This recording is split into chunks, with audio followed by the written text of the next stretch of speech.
Throughout history, the suppression of revolutionary energy technologies points to a pattern of inventors meeting untimely or suspicious ends, apparently protecting entrenched interests in the fossil fuel narrative and traditional power systems. Nikola Tesla, who died in poverty amid claims of suppressed wireless energy transmission ideas, Tom Ogle, whose vapor fuel system promised extraordinary mileage before his 1981 death from an overdose ruled accidental or suicidal, and Stanley Meyer, developer of a controversial water fuel cell, who perished in 1998 from a cerebral aneurysm despite persistent poisoning rumors. He has developed what's called a water fuel cell. It has taken the place of his old gas tank. The water fuel cell breaks down water molecules into oxygen and hydrogen. The hydrogen is used to run his dune buggy. I don't care if you use rainwater, well water, city water, ocean water. If you don't have any fresh water, go ahead and use snow. If you don't have any snow available to you, they use salt water because there's no adverse effect to the fuel cell. Meyer started working on this project 4 years ago. He's not a scientist. He isn't even a chemist. In fact, he never graduated from college. Myers was determined, he says, to design something to protect this country from oil embargoes. And we have calculated that if we take the dune buggy from Los Angeles to New York, we would roughly use 22 gallons of water. The Pentagon flew a lieutenant colonel in last week to look at Meyer's invention. There's talk of possibly using it in the Star Wars defense program and to run army tanks. Recently, Aaron Salter Jr., a retired police officer working as a security guard at a Tops grocery store in Buffalo, New York, was passionately developing a hydrogen electrolysis system to power vehicles with water as an alternative to gasoline. You got your hydrogen for your electrolysis, you got your batteries, your water. I'm just going to start it. And that's the gas valve in the rear. It's in off position. And the vehicle is running on pure hydrogen. He was tragically killed in the 2022 racially motivated mass shooting at that store. The defendant's planning of a racially motivated attack occurred over a span of several months. And just a mere days ago, on December 15th, 2025, Nuno Loureiro, a distinguished MIT professor and director of the Plasma Science and Fusion Center, specializing in fusion energy, a potentially limitless clean power source, was fatally shot in his Brookline home. Many of you know that fusion is the process that powers stars. So the reason that they shine is because at their very core, there are fusion reactions going on that essentially release the energy that keeps the stars alive and shining. We speak of the plasma state of matter as the word that best describes the state at which the matter is at these very high pressures and temperatures that you find in the core of stars, such as the sun. And so essentially, in a sort of a slogan kind of way, what we're trying to do at the Plasma Science and Fusion Center is to recreate star-like conditions on Earth, aiming to tap that energy, the fusion energy, for electricity or energy production. In case there's questions about why we're trying to do this, there's a long list of reasons that range from no polluting emissions to inexhaustible fuel supply, very energetic reactions, so 10 to the 7 more energetic than a chemical reaction, no risk of meltdowns or long-lived nuclear waste, civilization scale energy, and flexibility to generate fusion energy pretty much anywhere. Apparently, a janitor named Derek, who worked as a janitor at Brown University, had previously, that is before the shooting, according to him, alerted the Brown University police that there was an intruder that had been lurking around the building, but yet nothing was done. We also learned that there were a number of electronic devices discovered in the storage unit that he had, and a number of other things, perhaps thumb drives that he had, all of which point to the idea that this was some elaborate plot. He did a lot of casing, a lot of pre-planning, a lot of recon. Nothing to see here. Move along. Move along. The established families, dug in for centuries with their iron grip around the throat of humanity, will never relinquish control. John Bound reporting for InfoWars. Yes, indeed. Move along, move along. There's nothing to see here. I thought that was a really good report. and it kind of sums things up recently as far as Nuno, the guy that was just recently murdered. So yeah, free energy is not free for those guys, is it? They gave their lives. Anyway, hello and welcome. And Merry Christmas, I guess. Merry Christmas to everybody. Hope it was a good one. It is 9:07 p.m. on December 28th, 2025, the last Diamond Report of 2025. So thank you guys for being here tonight with me. I thought we'd take a look at the news, which we always do, and we will do that. We'll start with that.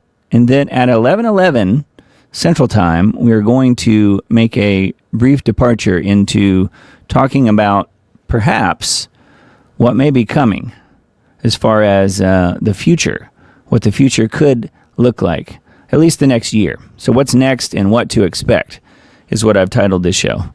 2026, what's next and what to expect. So we will take a look at that starting at around 11:11 tonight. So stay tuned for that. That's 11:11 Central Time. So in the meantime, let's take a look at the typical news cycle that we usually do have a look at throughout the entire Diamond Report show. So I've got Hal's website pulled up tonight. Just some headlines here really is all. So yeah, bulletin reports say Poland sending F-16s to protect Ukrainian cities, according to what Hal's reporting here. I don't have these individual reports pulled up, but if these are interesting to you, of course, go to Hal's website, halturnerradioshow.com. Updated earlier today, report a systematically important bank collapsed at 2:47 a.m. Sunday morning. And he was reporting some personal issues with one of his own banks, a rather large bank, shall we say. And I can't confirm that. I'm just basically just reporting what he's reporting on, and have a look at that if that's interesting to you. But yeah, the planned bank collapse, I think, is pretty much right around the corner, although no one knows exactly the timing of that, of course. So anyway, there's a brief report on that. And then hours before the Trump and Zelensky meeting in Florida, Russia explicitly declares no foreign troops. Quote, no foreign troops. I guess that means if any show up, we will disperse of them, is my guess. Netanyahu coming to the U.S., of course, will seek the green light yet again to attack Iran yet again. So here we go again. Netanyahu is coming back, begging for more U.S. help, more U.S. interaction, more U.S. funds, more U.S. blessing of anything and everything Israel could ever want to do. So apparently that's coming again in the next few days. I don't know if that'll be this week or when that is. Netanyahu is coming back. We can't get rid of him. Just like Zelensky, I'm pretty sick of both of those guys. Coming here and begging for money and then getting billions of our tax dollars. So anyway, that's just a few of the headlines on Hal's website. The Netanyahu one's pulled up here. Just read this top part here. It says Israeli Prime Minister Netanyahu, who is heading to the U.S., will present Trump with, quote, evidence of Iran's successful resumption of its ballistic missile program, and will request a green light for a new strike on Iran during the meeting on Monday. So there you go. So timing-wise, it is this week. This was reported by the Israeli Broadcasting Authority. So yes, new evidence. So basically anything they want to just make up. And the Mossad would never do that. Israel would never do that. So anyway, I guess we're supposed to believe whatever they didn't destroy last time. They've either rebuilt it again so fast, or this is something that the U.S. and Israel missed the first time around, and they're 2 weeks away. They're 2 weeks away. I'm just making that up, but that's what they always say. They're 2 weeks away from developing the ballistic missile program, I guess, in this case. So I think that, one of the things I heard, I guess you could call it one of the reasonings, one of the things that Trump ended up caving in on this last time when he bombed Iran, was that apparently Bibi and company threatened to use nukes if the U.S. didn't get involved. So do you think that will happen again? Think that will be the next step again? Being how that worked the first time, if that's what happened? There were wide reports that people were saying that, Netanyahu in Israel basically threatened to use nukes against Iran, so therefore it pushed Trump into hitting those targets in Iran a few months back. So that could be happening all over again, sounds like. So yes, deja vu all over again, sounds like. Anyway, all right, we'll take a look at that and we'll report back next week as to what happens. So speaking of Israel, this article on needtoknow.news, Israeli paper and Rep. Marjorie Taylor Greene suggests Israel is the motive for Trump's provocations against Venezuela, too. How about that? Could little old Israel be involved in all of these things? Could they not be? Venezuelan President Maduro has offered to allocate his country's oil wealth and other natural resources to the U.S. to appease Trump and avoid war, but his proposal was rejected. Rep. Marjorie Taylor Greene said, quote, most Americans I talk to are not buying that this is really about drugs and sanctioned oil tankers, end quote. Israel Hayom, which is a publication I mentioned just last week, I think, is an Israeli Hebrew language paper published by Miriam Adelson, who gave Trump $100 million to fund his 2024 campaign. An article in the paper claimed that Venezuela is one of the most hostile countries to Israel and Zionism in Latin America. How about that? Venezuela was said to be manufacturing Iranian-armed drones and laundering money for the Hezbollah. The article stated that Russia is the main weapons supplier to Maduro's regime. And then Georgia GOP Rep. Marjorie Taylor Greene, whose term is about to end here, I think, pretty soon. In other words, she's stepping down in early January, said that Venezuelan President Maduro has been critical of Israel, while his opposition, Maria Corina Machado, as a major supporter of the country. So no wonder they gave that lady the Nobel Peace Prize. They want to put her in place of Maduro, it sounds like. Argentinian President Milei has created an initiative, the Isaac Accords, to strengthen relations with Israel, and will start with Uruguay, Panama, and Costa Rica, and will expand its efforts in 2026 to Brazil, Colombia, and Chile. So anyway, that is the first article I had pulled up on needtoknow.news. Thought that was worth mentioning. And then this one, this is something that we mentioned a week or two ago when this all broke. And this picture is very odd. It says top 8 oddities observed in the Bondi Beach Hanukkah shooting in Australia. Note how happy he is when he's being doused with, I guess, fake blood, it looks like. Australian YouTube personality Amy Dangerfield, this girl right here, revealed 8 oddities that she noted regarding this case. Some of them included the delayed response time by the police. Most of the officers were women. Google Trend searches before the shootings and possible crisis actor Arsen Ostrovsky taking a selfie after a bullet grazed his head. I would say ostensibly grazed his head because we don't know. Dangerfield reported that Jamie McIntyre, chief editor of the Australian National Review, is offering $1 million. A public bet of $1 million that Israel will be implicated in this deal with, the 2 shooters at Bondi Beach. So yeah, I did watch this video. It's relatively short, and she does mention this picture. She said that she had AI analyze this picture, and what it came back with was that it was not an AI-generated picture. It was 100% real, according to what AI thinks. So, if you want to use that word.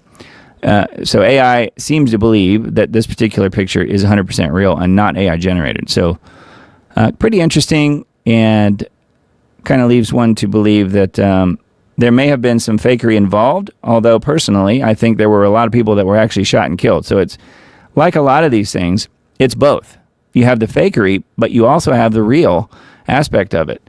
So who knows the exact details as to what happened, but if they have both involved, then you have both sides of the argument going at each other. So it's constant positive and negative going after each other as far as, we've got the evidence to prove it's all fake, we've got the evidence to prove it's all real, and then they're constantly clashing versus going after who was actually involved. So personally, I think that it was probably both. A little of both. And this picture, I think, helps to prove that point. Commentary by G. Edward Griffin. I thought this was good. Another guy that I really respect. He's been around for forever. He's in his 90s. Mr. Griffin has been kind enough to be a interviewee on Lost Arts Radio a couple times, and I got to talk to him. And when Richard was interviewing him, and I really respect his opinion. He's been around for forever. He knows how these things work, and I was interested to see what he said here about this Charlie Kirk thing. Erica Kirk and Candace. So here's what this says. Commentary by G. Edward Griffin. Charlie Kirk and Good Guys versus Bad Guys. Erica Kirk, Ben Shapiro, and Tucker Carlson all gave speeches at the TPUSA America Fest extravaganza, which just recently happened. Candace Owens reacted to Ben Shapiro's speech on her show as she was not invited to America Fest. Not a shocker, huh? From G. Edward Griffin. Now here's what he says. I have just watched video recordings of Candace, Erica Kirk, Tucker Carlson, and Ben Shapiro. They all relate to the assassination of Charlie Kirk and to alleged corruption among the leaders of Charlie's organization, TPUSA.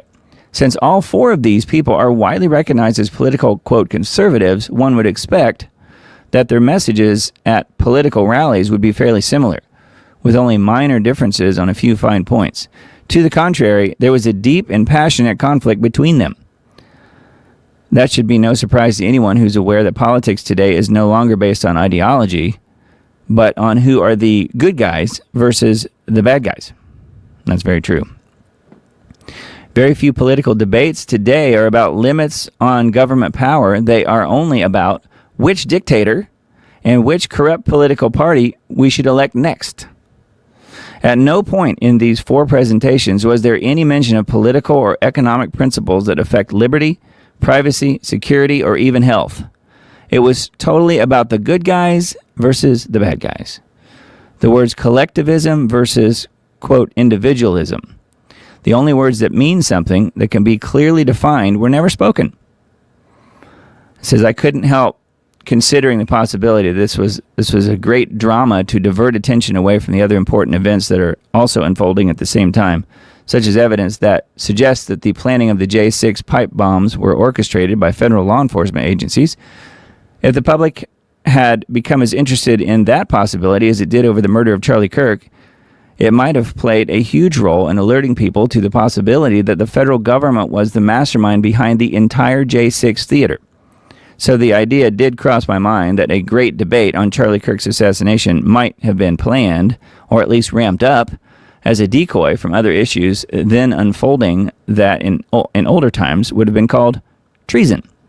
The speculation about the relative importance of knowing who shot Charlie, why they did it, or what happened to millions of unaccounted dollars at Turning Point USA is not intended to suggest that these things are not important to track. In fact, the more that people become aware of false flag operations and aware of foreign control over American legislature and the executive branch of government, the more they will realize that this is as serious as a heart attack.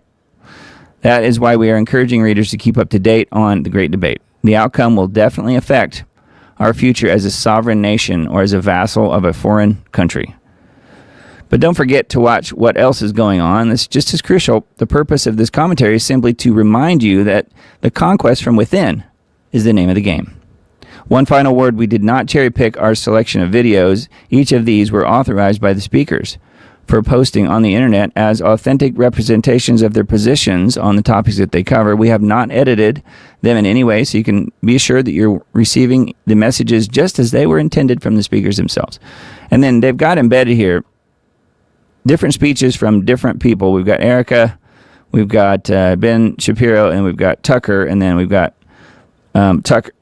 Candace here as well. So, it doesn't really matter whose side you're on. I think that G. Edward Griffin makes some really good points here in this article. And I know it's kind of long, but I wanted to mention that just because I don't hear anyone else talking about that. They talk about the drama part of it, but then that's kind of where it stops. So anyway, pretty interesting, I think. Okay, Liberty Beacon article. This one was probably the biggest news of the last day or two. Report exposes network of Somali-linked empty daycares across Minnesota. This was just the beginning of it, by the way. It says Walz's bleeding heart keeps costing Minnesota taxpayers $9 billion and counting. $9 billion with a B.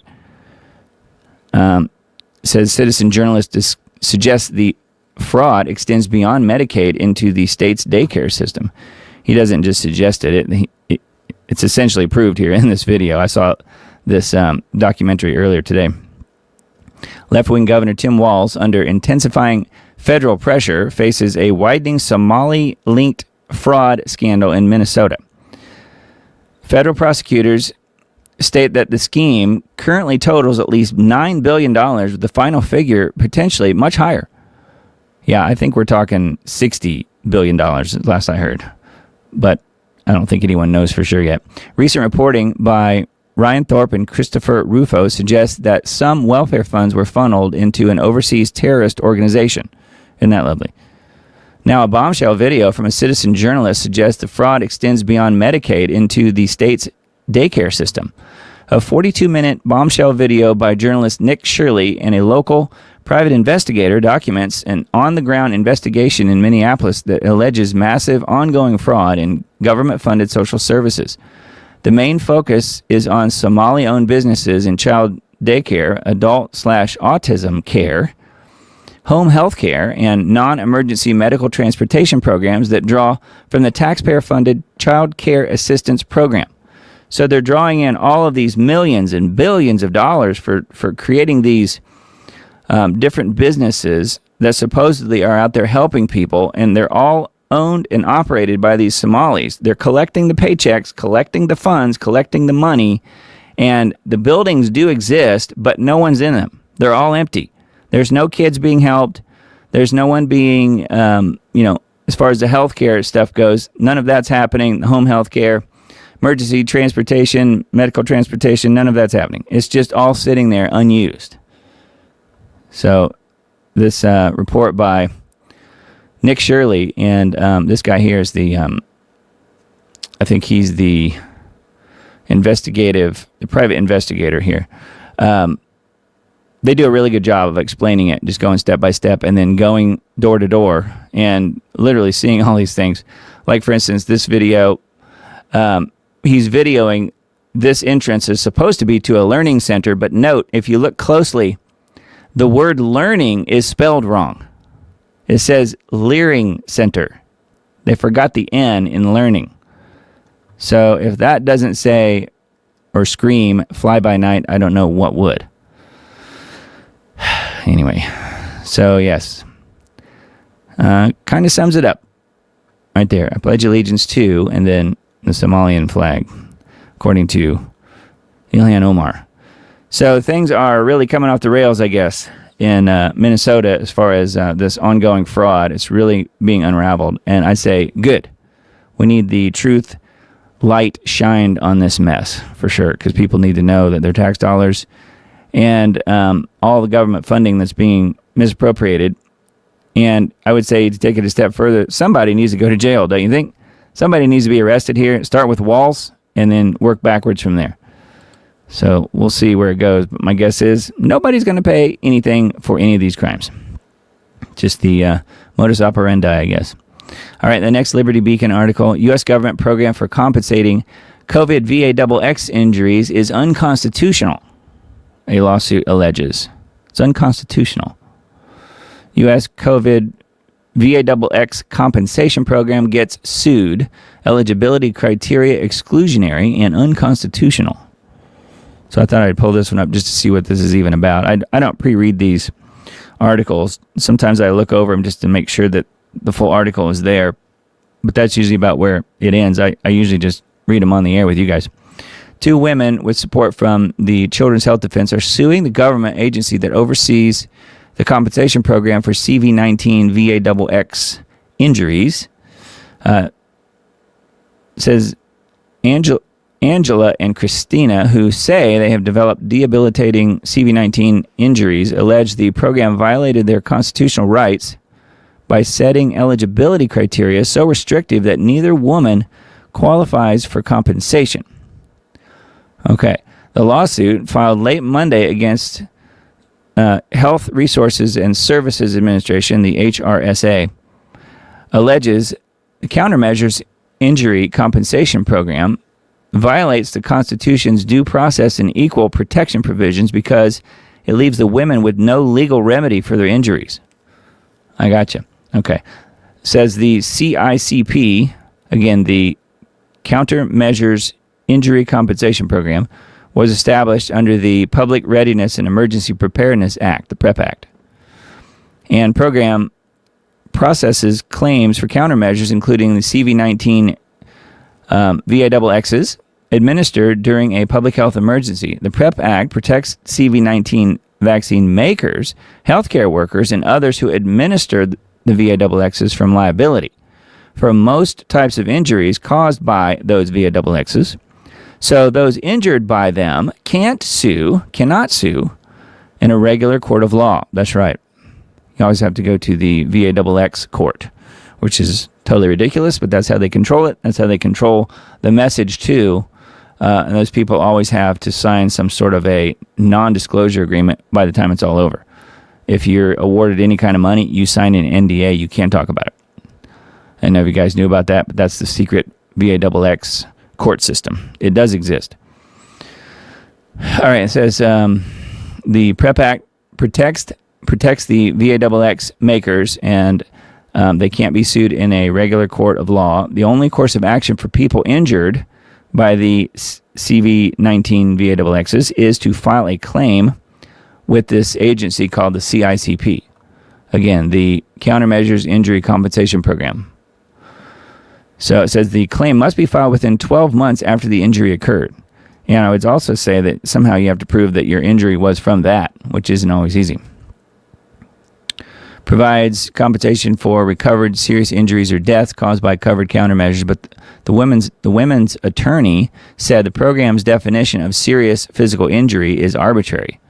The federal government defines serious physical injury as injuries that are life-threatening, resulting in permanent impairment of a body function or permanent damage to a body structure, or require medical or surgical intervention to preclude permanent impairment of a body function or permanent damage to a body structure. So there you go. Government wording is clear as mud. It says that they allege the vaccines caused multiple injuries and have impaired their ability to work and have normal lives, you think? But their injuries fall below the CICP's threshold. So that's why they're saying that it's unconstitutional. I got you. So anyways, I don't know. We'll have to see what happens here. But hopefully these ladies will get some help. There's never been a successful challenge to the CICP, they say. The ruling that the CICP's narrow application process is unconstitutional could open the door for many more CV-19 VAXX injury victims to submit claims to the CICP. So let's hope that we have a decent judge on this, that they have somebody who isn't in the big pharma's back pocket. But are there any judges like that? I don't know. I sort of doubt it. And then along those lines, this other article here, CV-19 VAXXs are indistinguishable from biochemical weapons. Expert testimony says at the Gates and Bourla trial. Did you know there was a trial going on that involves Bill Gates and Albert Bourla? Yeah. So this is one of those articles for our personal files. Yes, it's a long one by Sasha Latipova, but readers could profitably skip down to Section 4 Executive Summary for a useful and quick overview of what this expert witness and former pharma insider has to say on the bioweapon nature of the CV-19 VAXXs. So yes, this lady right here, Sasha Latipova, is someone that I've been following for a while, her work on Substack. So I would recommend that you guys do as well. So she definitely knows what she's talking about. So this is the information about the case, introduction for those who are unaware of the case, a short video message talking about how Gates is involved and Albert Bourla and so forth. This is Sasha right here, Latipova. So anyway, there's been quite a bit of information put into this article, so this is good. Executive summary. So this is quite a bit. I don't really have time to read all that, but You guys can, if you're interested in this. I do think it's interesting that Bourla and Gates are being summoned to this international court, although I don't know if they're just there through their lawyers or if they're actually there in physical form. I'm not sure. So there's a ton of information here. You can see I'm still scrolling down, and this article is still going. So there's a lot here on this article. A lot of references. Anyways, I thought it was kind of interesting. And, don't hold your breath on Bourla or Gates ever, paying for their crimes here. But it is interesting that at least, there's some court somewhere that's doing something. But, again, are there any judges that aren't already bought off? I sort of doubt it. So that is a Liberty Beacon article. And then this one was too, but it's just linked to, so I went to the original article on it, Into the American Dream, which of course is Michael Snyder's really good site, intotheamericandream.com. 9 signs that leaders all over the globe have come down with a really bad case of war fever. Yeah, unfortunately. How close can we get to the edge without falling over? The largest military conflict in Europe since World War II is poised to go to the next level. In 2026, war could erupt again in the Middle East at any moment. And the U.S. is on the verge of starting a new war in Venezuela. And China is absolutely furious about a brand new weapons package that's just been approved for Taiwan. Yeah, did you know about that one? The dogs of war are clawing at the gate, and yet most people don't seem too concerned. This is particularly true in the Western world, and that is extremely unfortunate. We are really dangerously close to a nightmare scenario, and the clock is ticking.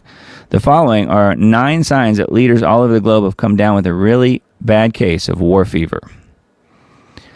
So I'll just list these out for you, and then if you guys are interested, you can pull up this article, intotheamericandream.com, or if you want, just wait for the Substack post that I send out on Tuesday. I don't think it'll be tomorrow, it'll probably be Tuesday.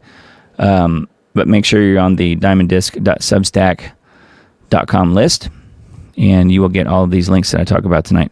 Europeans are feverishly preparing for war with Russia, and this has something that I covered extensively in a previous article. After months of hearing them talk about the potential for a direct conflict with Russia, it sounds like Putin has lost his patience with them.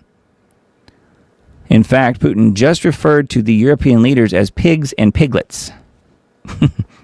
He's not wrong. Anyway, that is the number one thing listed here on Michael Snyder's article. At the same meeting, Putin boldly declared that all of the Russian goals in Ukraine will either be achieved diplomatically or they will be achieved by force.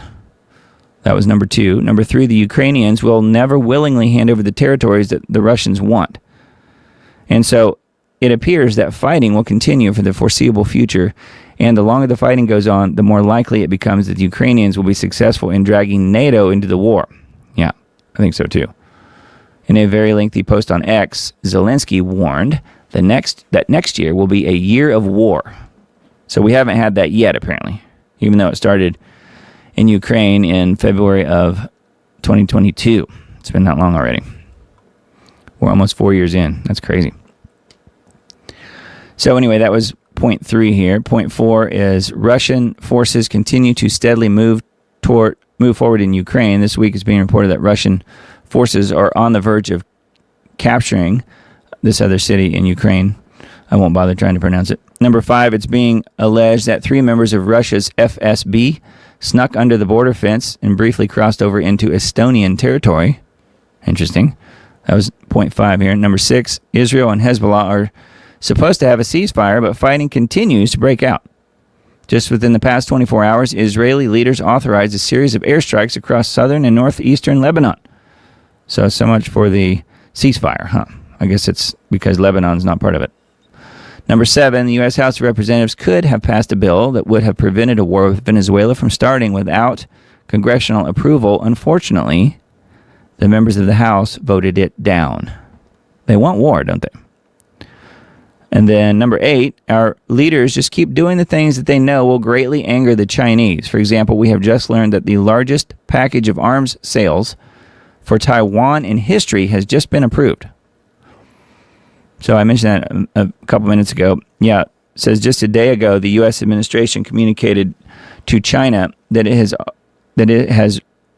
it's ready to defend American interests in the Pacific region. Now it's being reported that the U.S. has approved an $11.1 billion of arms sales for Taiwan, the single largest ever such announced transfer and clear show of support from Washington. So how about that? So that was point number 8. And then number 9, the Chinese are absolutely furious about this aid package. They are strongly condemning what we have done, and they are demanding that we immediately stop arming Taiwan. So I think Michael Snyder is exactly right. 9 signs that leaders all over the globe have come down with a really bad case of war fever. I think so too. Anyways, we'll look at that a little bit closer, but he makes some really good points in that for sure. So something to keep an eye on, is it not? Yeah, and then technocracy.news, we've got just the top headlines here. Fooled you, Doge lives and it's still remaking the government. Which I'm not completely opposed to the idea of Doge. I feel like that was a good way to expose a lot of the fraud that was happening. But that doesn't also mean that I feel like, when Doge exposes these things, then AI has to move in and take over those things. I wouldn't be for that. Fooled you, Doge lives and still remaking the government. Wired has continuously uncovered important details about Doge in 2025, but they have failed to relate it to the dark enlightenment and technocracy. RAGE, R-A-G-E, a pillar of the dark enlightenment, stands for retire all government employees. RAGE, retire all government employees. It also calls for accelerationism and for a monarch/CEO to run the federal machine like a startup corporation. Zuckerberg expressed this in 2008 when he said, "Move fast and break things. Unless you are breaking stuff, you are not moving fast enough." Doge is not over. It's only just begun, according to this article. I don't know. If it's still going on, it seems like it's somewhat being hidden. So I'm not really sure what information they have on this article, but you guys are welcome to have a look. It's on technocracy.news. And then this one too, beware when you get your news from AI, it alters your views. One word can make a difference in an article, but if that word is targeted at you, it can change your views or opinion. General stories written by AI are enough to be concerned with, but the AI and search engines and bots hit you on the fly with bias that is so subtle that you will not recognize it. If an engineer, a lawyer, and a doctor ask the same question simultaneously on different computers, they will receive different answers. Each can be nudged toward the same conclusion. I've noticed that. Yeah, so that is an interesting one for sure. No one gets the same answer from really any AI. You could ask, the same question on different AIs, you're going to get different answers, and different people can ask the same exact questions on different AI platforms and get different answers. So it's if it's facts and figures, it's one thing, but if it's more opinionated or more nuanced, it's a little more difficult for sure. And then the third article on technocracy.news, network cities, technocracy operating outside the law. Network cities, aka city-states or technates, are the technocrat playground for alternative societies where anything goes.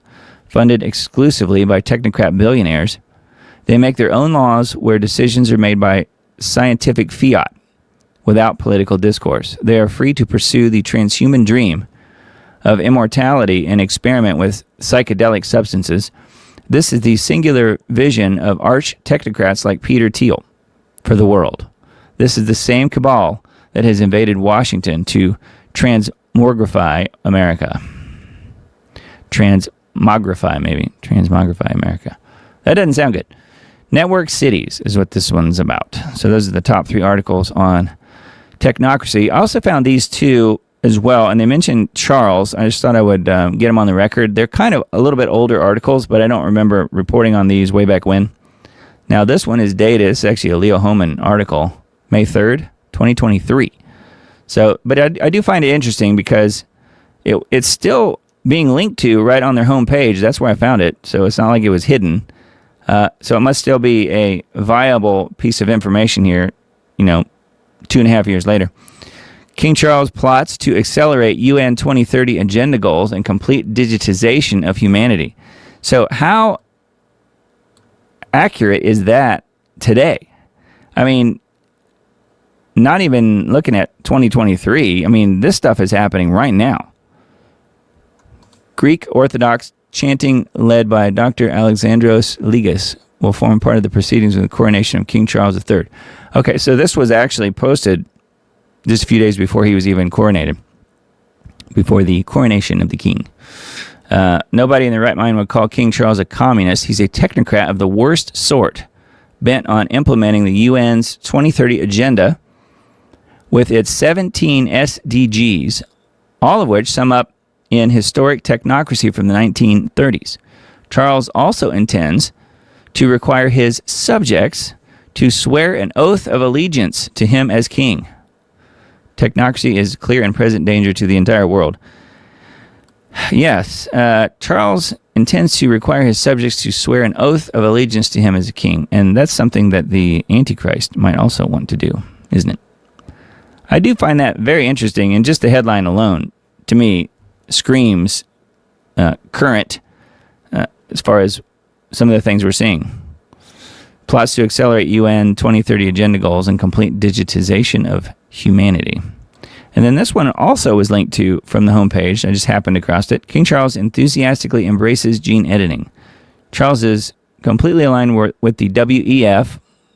I would say that it's worse than that. He's above it. Says the World Economic Forum two-part Great Reset. It was his idea first, though. A lot of people don't even know that. First, to create the new global economic order, and second, to create humanity 2.0 through genetic editing. As I have plainly documented, transhumanism includes a takeover of DNA of all living things on Earth, including plants and insects.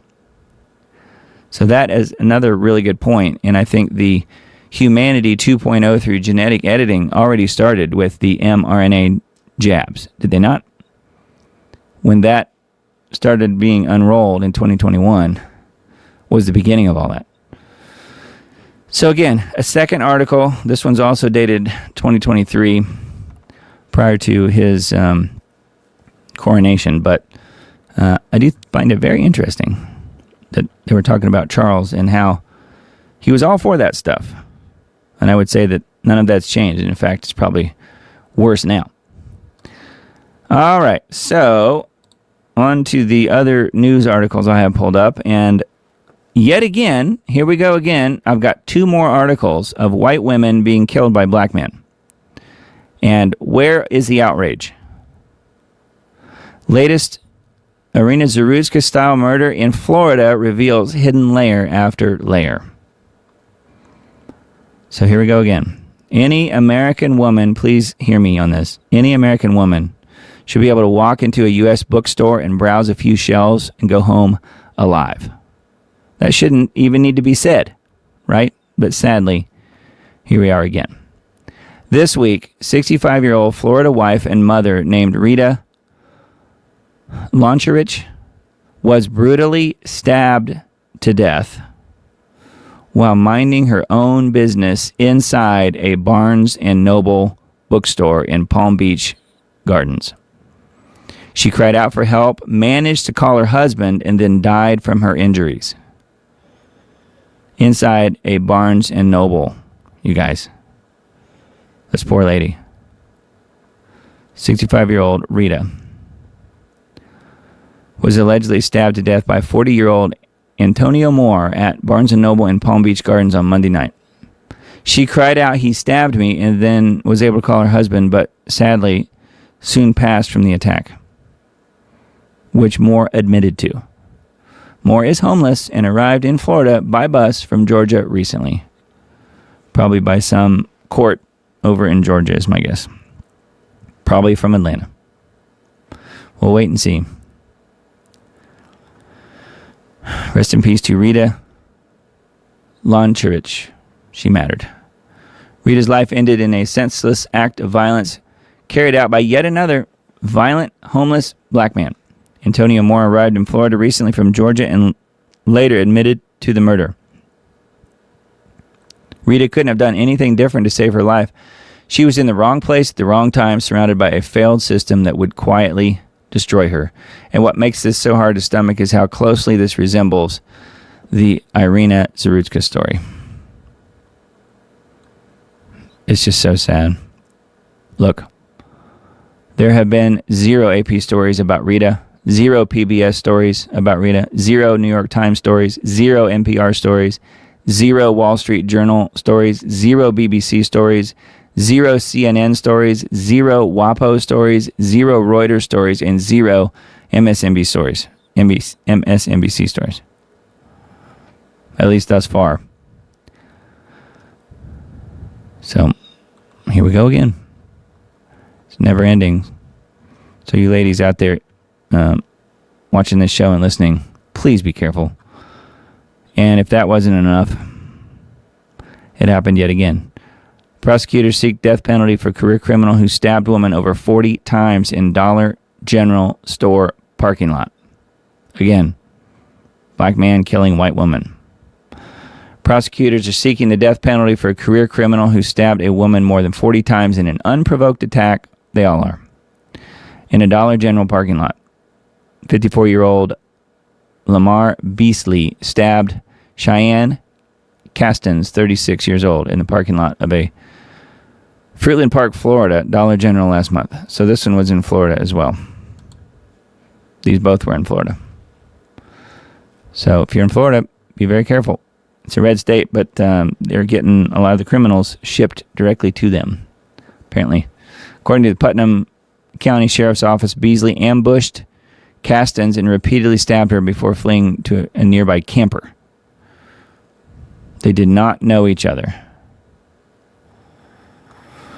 So there's a little bit more information here as well. So yet again, more, I think, straight up proof we are living in the end times.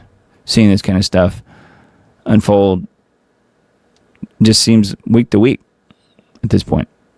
That is a Gateway Pundit article. That's where that one is.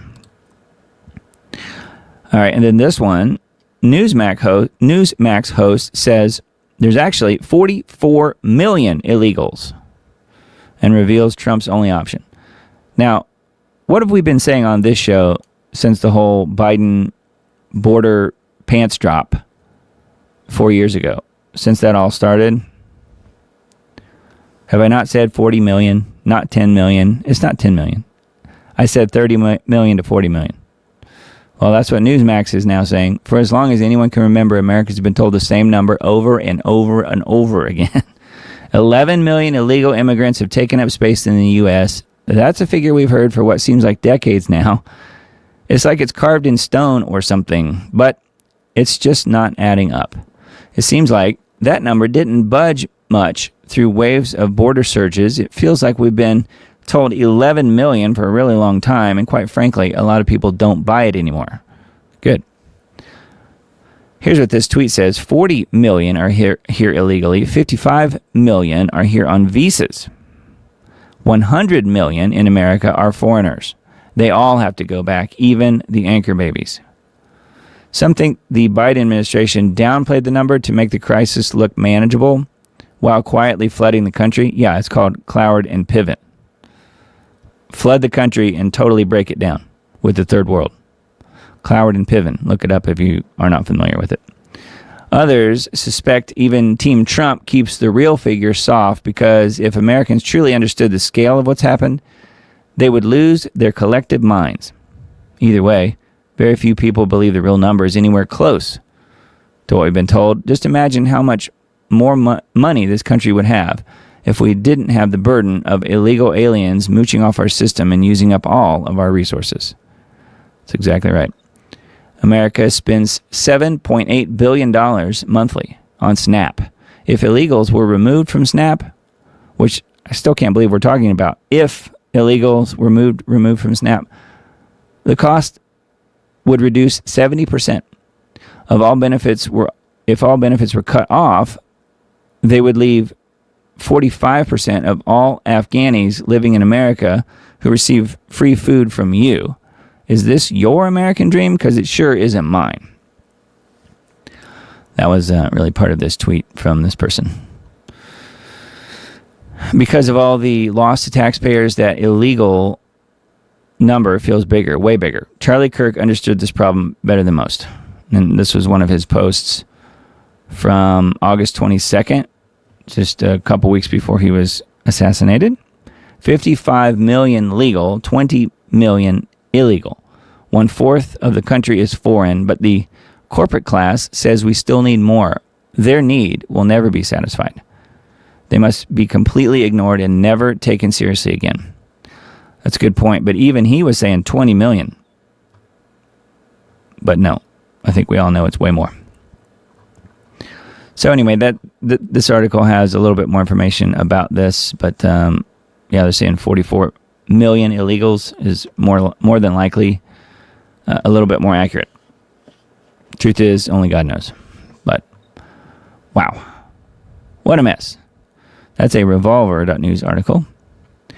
Now on this one, I wanted to mention it just because we often talk about the moon landing fraud on this show, and I do 100% believe it was a fraud, never happened, in 1969. And I do find this story, if it's true, which apparently it is really sad. I hate this, but this guy has also been a fraud for his entire life. So here's what this says. World exclusive. Abandoned Buzz Aldrin's tragic last days. Apollo moon landing legend, 95 years old. Living in his own filth and dying of a broken heart as sad photo reveals depth of horrific living conditions. So, and he's come out several years back at this point when he was sitting there with a little girl on his lap. Many of you guys have probably seen the video clip where he admits to the little girl asks a really good question. And he admits, well, we didn't actually go to the moon, but if we did, and then he goes into this other diatribe, and then people will say, well, he's just an old man, he doesn't know what he's saying. But I think that was one moment of lucidity, if you ask me, when he came out and admitted that, of course, they didn't go to the moon. There's no way that they did. They didn't have the technology then, and they still don't. All right, so this article is a Radar Online article. Buzz Aldrin has been abandoned and dying in his bed all alone. 95-year-old astronaut's longtime friend Steve Barber has spoken out exclusively to Radar Online after seeing a horrific state of Buzz's living conditions during a recent visit. So I don't know if he's bedridden or if he's just laying down in this picture, but it says photo exclusively provided to Radar, the ailing space hero could be seen staring blankly inside of his dingy Los Angeles apartment as he received oxygen through his nose. Aldrin, wearing a NASA t-shirt, appeared as in a daze while bedridden and leaning over on a small pillow. There was a table beside the elderly star, allowing him to reach over for a beverage or snack because he's said to be unable to move. He's literally just laying in a room by himself, Barber, who's known Aldrin since 2004 and visioned the Apollo 11 monument in 2018. So that's how he knows him, I guess. So this is maybe a few years ago. This is the guy who's they're talking about here in the article, Barber. It's not the way this man should be spending the last seconds of his life. So I'm not sure if he's on his deathbed, literally, or not. Again, very sad, but I don't personally believe his ongoing, many decades long lie at this point. I'm looking to see why he's all by himself. That's kind of my question here. I know there was a wife who had passed away, so I guess that's probably why. Says there's all kinds of pills and he's taking that stuff. He's almost 96. I assumed most everything is failing. Okay. So it's sad. This is him supposedly on the lunar surface.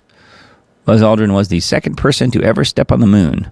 Or he was the second person to ever step on that soundstage in the New Mexico desert out there at the army base, the military base that Bart Zabrell talked about in his book. So anyway, yeah, I think there's this is the wife here. I guess she'd passed away. Buzz Aldrin's wife died at age 66 in October.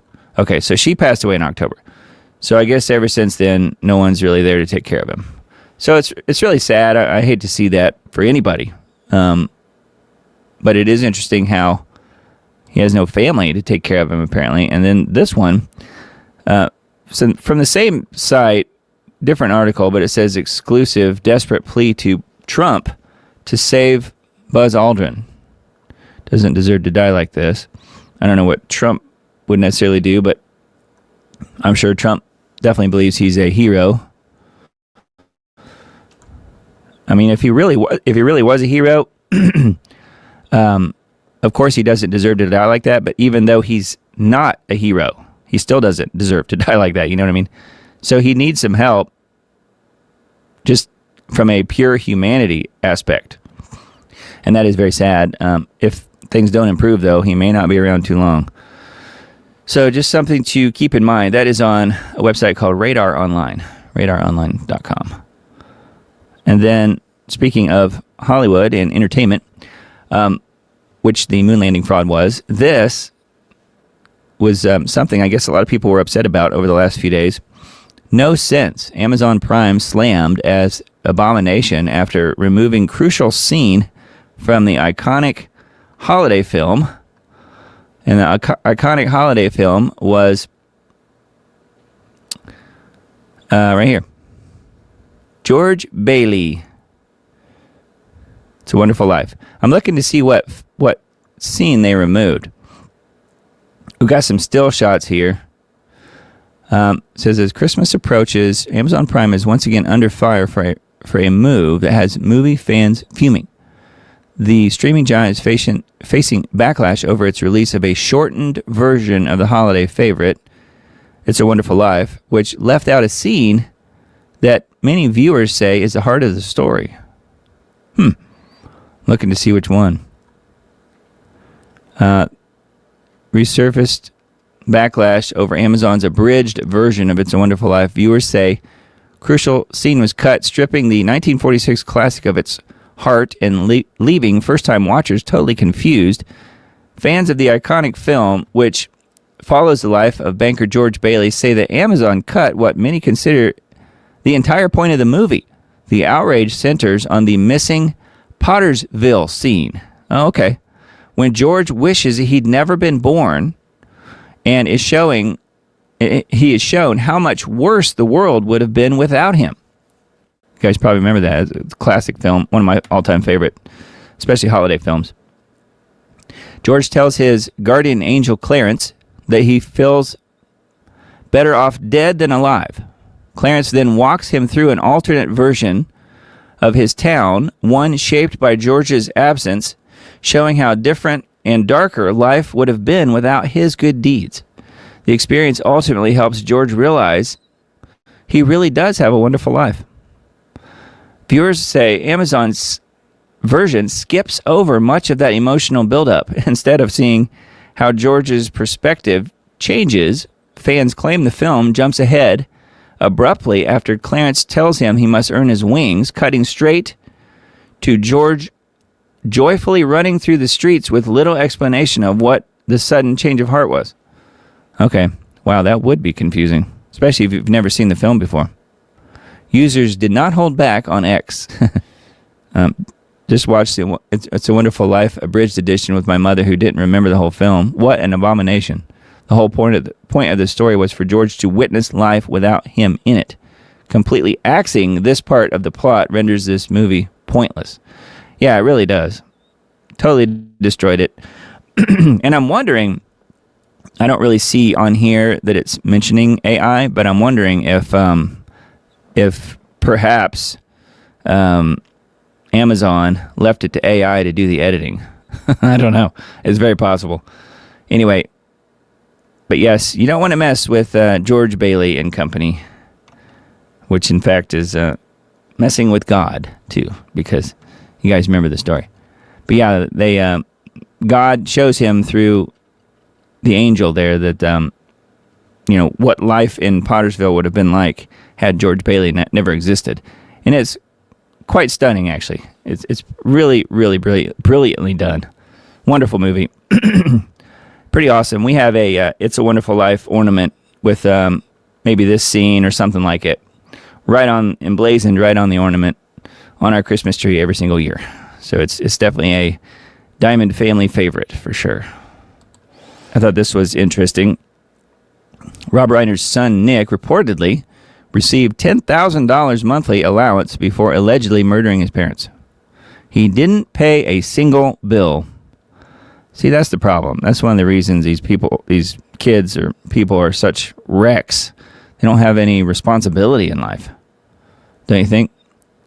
Nick Reiner was living an exceptionally cushy lifestyle courtesy of his parents before he was accused of horrifically murdering them. Yeah. Nick was getting $10,000 a month from his mom and dad. He lived rent-free in the guest house, had food provided, and didn't pay a single bill. Everything was taken care of. That's the problem. That's the problem.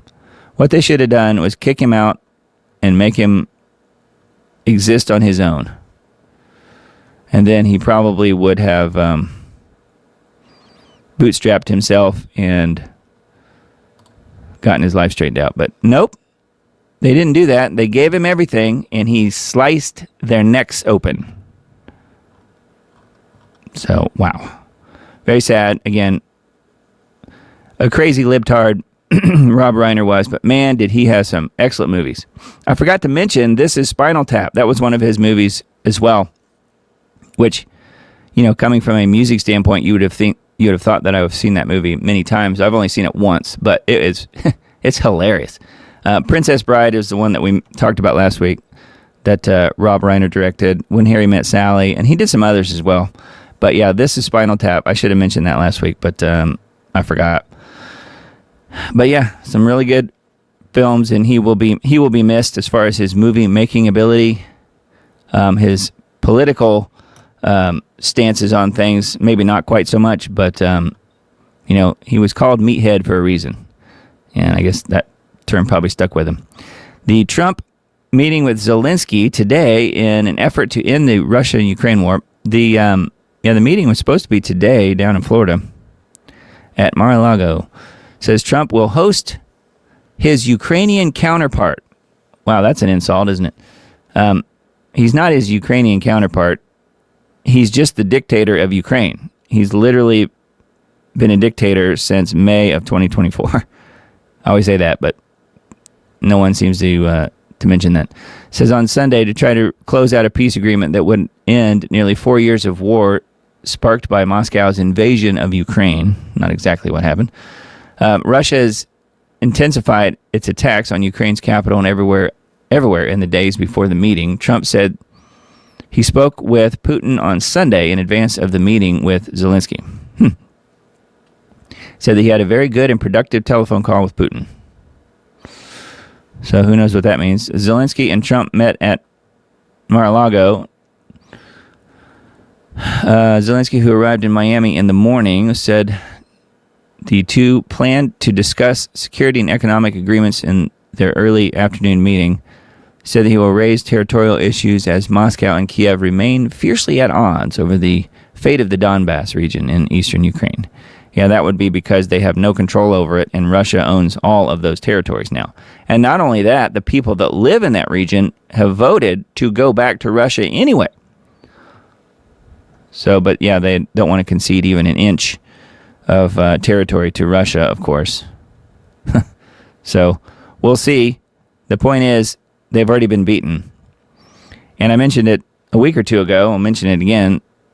Everything points to the fact that Ukraine will be completely broke and out of money to continue funding this war as of second quarter of 2026. So even with all of the billions of dollars in aid from the U.S., they're still going to be flat broke and unable to pay for this war, supposedly, by the second quarter of 2026. So we'll see. Maybe there's a possibility that it can't go on any further if the money runs out. But I think that NATO and Europe, I think the EU really, really wants war badly with Russia. And they probably will stop at nothing to make sure that happens. It's just my guess. That is a Headline USA article where that one is. And then we've got a few from Gateway Pundit as well. Again, if you missed it earlier, I wanted to kind of go through the news. And then at 11:11 Central Time, people that have been actively involved in watching this show understand the significance of 11:11. At 11:11 tonight, we're going to take a break and talk about what may be coming for 2026. So potential, prophetic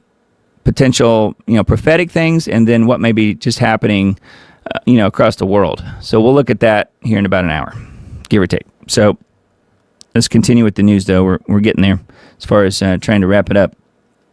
President Trump reveals good and very productive call. Mentioned that already. But yeah, Truth Social post, he said, had a good call with Vladimir. So I don't think, though, that Zelensky really wants peace. I think he's sort of on the side of what the EU wants. And his other boyfriend, Emmanuel Macron, I think personally that they all just want to stay at war forever with Russia. Says Zelensky arrived in Florida earlier today, which, by the way, Zelensky has been rumored to have a rather large mansion that he bought with U.S. taxpayer money in Florida. So I think he is also a Florida resident. So you may see him at the local Barnes & Noble or Dollar General as well before too long. I don't know. Zelensky arrived in Florida earlier today, expressing optimism about the talks, while noting that 90% of a proposed 20-point peace framework had been agreed upon, though key sticking points remain. Yeah, I think that's the territorial stuff mostly. Yeah, parts of the Donbass. So that is a Gateway Pundit article. This one I thought was really interesting. Heroic Texas father rescues kidnapped daughter on Christmas Day by tracking her phone. Suspect in custody without bond. Texas father was a hero on Christmas Day after using his daughter's phone tracking feature to locate and rescue her from a kidnapper. How about that? Because he knew the police would do nothing. Taking matters into his own hands. The event unfolded in Porter, Texas, a small community just outside Houston, where a 15-year-old girl was abducted at knife point while walking her dog. According to Montgomery County Sheriff's Office, the ordeal began around midday on Christmas when the teenager took her dog for a routine walk, but failed to return home at her expected time. Her concerned parents immediately sprang into action, utilizing the location tracking capabilities built into her cell phone via parental controls. You guys have that switched on your kids' phones? We do. There's an app called Life 360 that lets you track exactly that. So if you're not familiar with Life 360, maybe install that on your kids' phones. Helps you always know where they're at, or at least where the phone is. So anyway, it says, her concerned parents immediately sprang into action, utilizing the location tracking capabilities built into her cell phone. The father traced the signal to a secluded, partially wooded area in the nearby Harris County, approximately 2 miles from their home. So pretty close. Upon arriving at the location, the father discovered his daughter and her dog inside a maroon-colored pickup truck with a 23-year-old man later identified as Giovanni Espinoza of Porter. So yes, probably an illegal. Espinoza was found partially nude, and authorities allege that he had threatened the girl with a knife before forcing her into the vehicle from the street. The brave father helped his daughter escape the truck and immediately contacted law enforcement. So I don't know what he did, if he had a gun or what, but upon arrival, deputies learned that the victim had taken her dog out for a walk. When she didn't return, her parents became concerned, and kind of covers the stuff that we just said. Armed with descriptions and provided by the victim and witnesses, they quickly located and apprehended Espinoza without incident. Oh, okay. So he must have driven off and thought he got away with it once he got his daughter away from him. Christmas is a day meant for joy, but this man chose to shatter that joy by targeting a child. I'm incredibly proud of our deputies and detectives who worked tirelessly to ensure this dangerous predator was swiftly apprehended and is now off our streets. Yeah, for at least for a few minutes. Until the local Soros DA or attorneys or judge or somebody grants him his freedom back. Because guaranteed that will happen. Anyway, it's a good story, though, and I'm glad that the guy's daughter was uninjured, sounds like. So that's good news. That is a brave father, and I would certainly be just as willing to do the same thing for my daughter. I'm sure many of you would as well. WTH, Zoran Mamdani appoints first lesbian New York City Fire Commissioner with zero firefighting experience. Where have we heard this before? Where did this just happen not too long ago?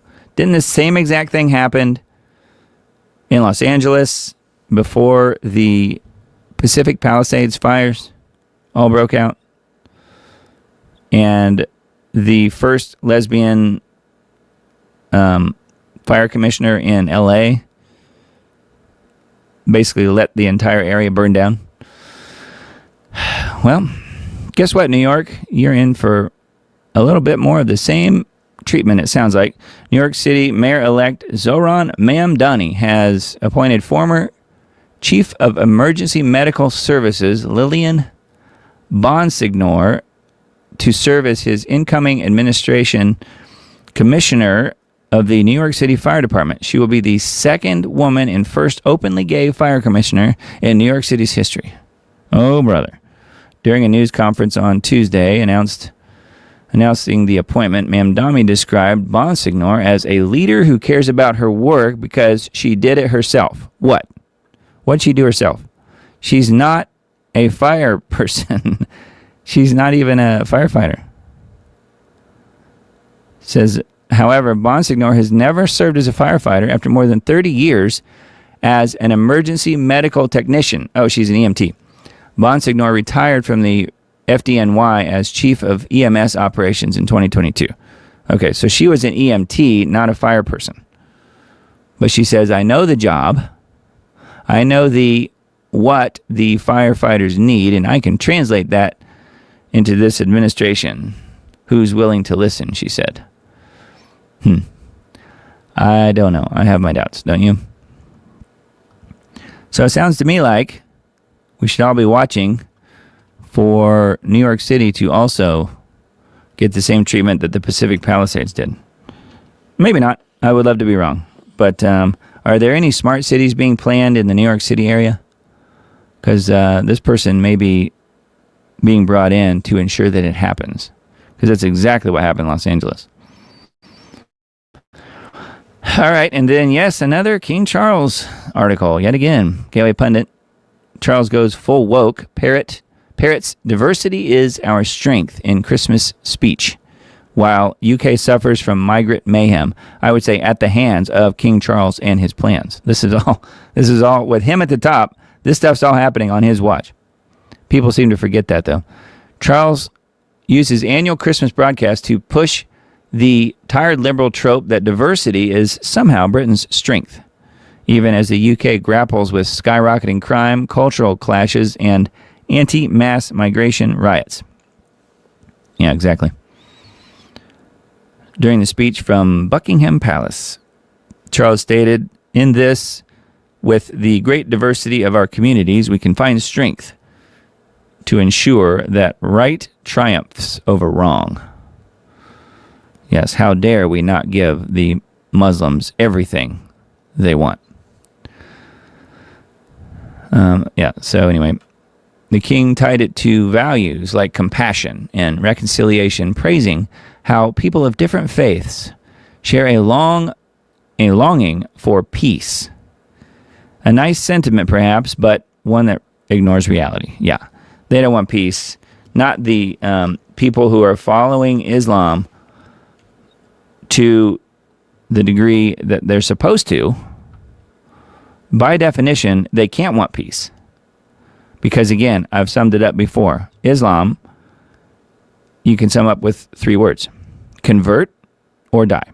Convert or die. If you're doing it right. if you're not doing Islam right, then perhaps you could talk about peace at that point. Because they're not doing Islam right. You see what I'm saying? Charles invoked the Christmas story of journeys and hope, noting the Holy Family's homelessness, I should say, noting the Holy Family's homelessness and the wise men's pilgrimage. He even quoted poet T.S. Eliot on finding a still point amid the chaos. However, critics are slamming the address as out of touch, especially after a year of violent unrest in cities like Leeds and Manchester, where tensions over unchecked immigration boiled over into violent clashes with police. People were quick to slam the comment on social media, with several posting the alarming diversity arrest rates in Britain. Pretty funny. So King Charles praises diversity in Britain in his Christmas message. Here are the diversity arrest rates in Britain. So according to this screenshot here, arrest rates in the UK, and who knows if these numbers are right, 12 says 12 British arrests per 1,000 people, but 64.6 Somalis arrested per 1,000 people, 70 Moroccans arrested per 1,000 people, 72.7 arrests of Algerians per 1,000 people, 92.9 arrests per 1,000 people of Iraqis, 106.9 arrests per 1,000 people of Afghans, and 209.8 arrests per 1,000 people of Albanians. So the Afghans and the Albanians are the most frequently arrested, apparently.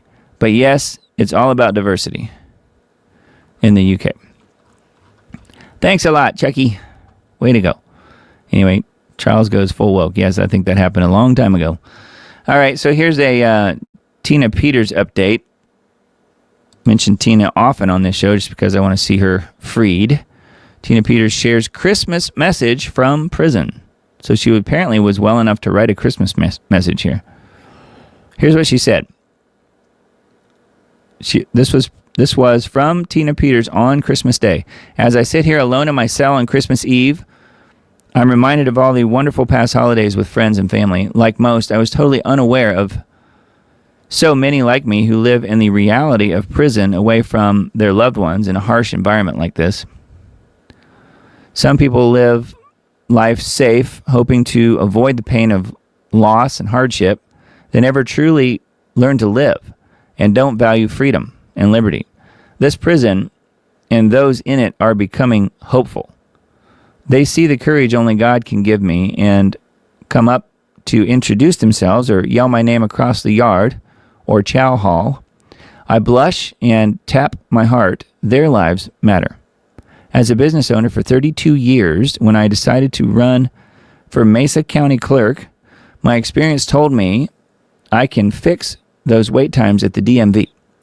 I never expected that as an elected official, because I said yes to God, He would use me to reveal the most egregious secret of all time, the theft of your voice and your vote.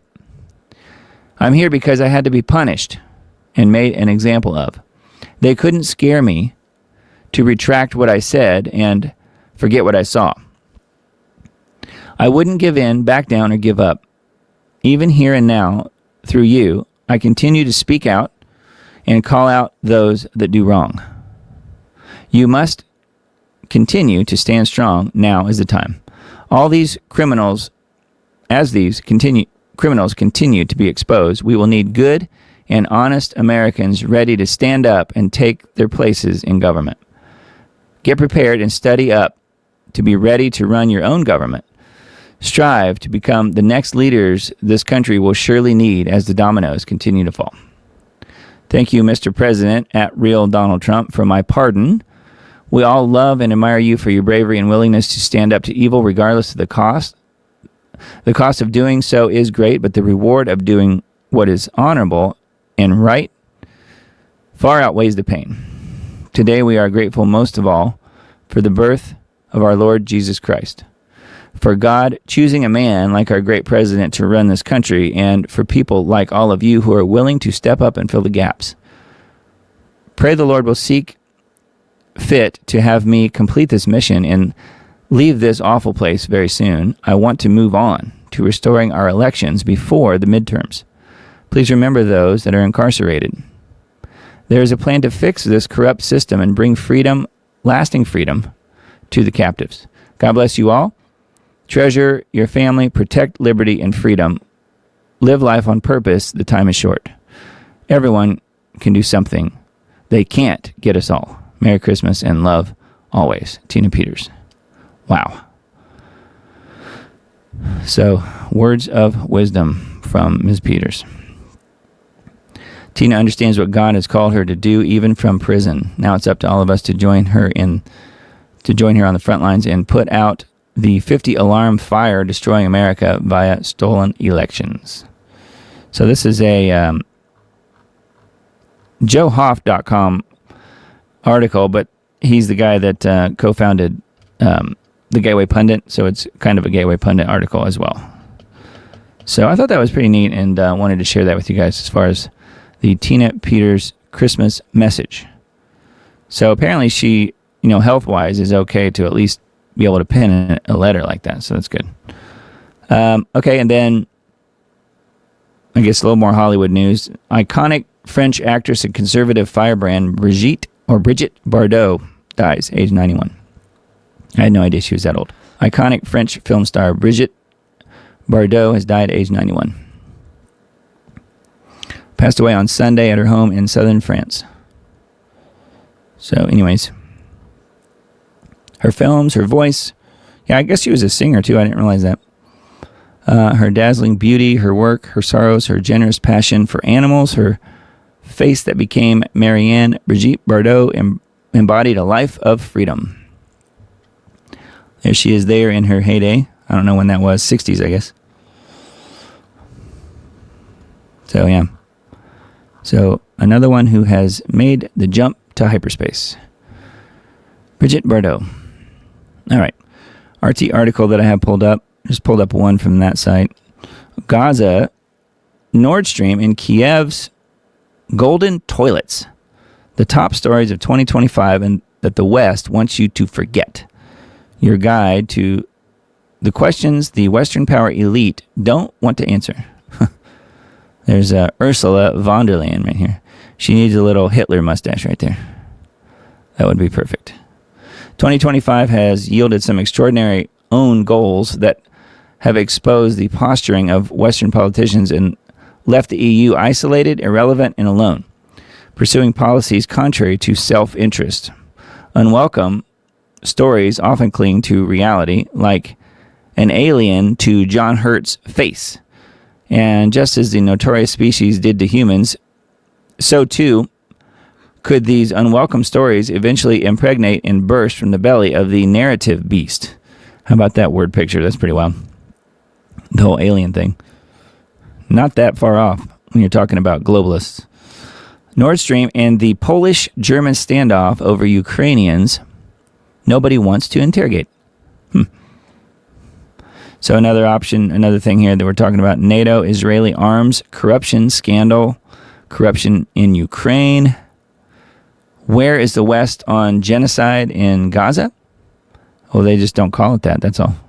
So if they don't call it that, it's not happening. Plain wrong, talking about von der Leyen and her plane trouble that she had a while back.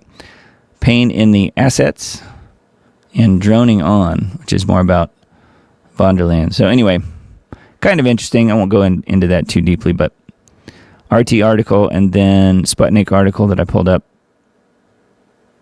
Putin and Trump speak by phone, agree to talk again after Trump's meeting with Zelensky. Again, I don't think Zelensky even wants peace, but they're trying to pretend like he does.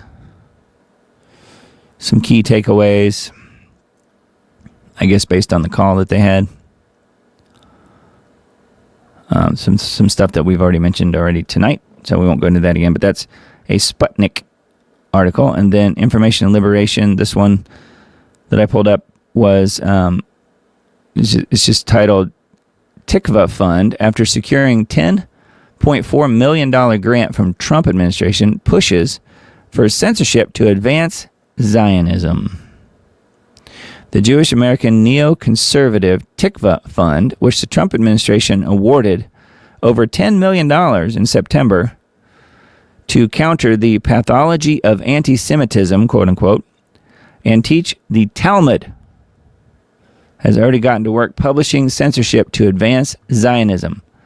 So way to go, Trump. You have given $10 million to an organization that will punish people for being anything that they describe as anti-Semitic, and will also simultaneously push the Talmud.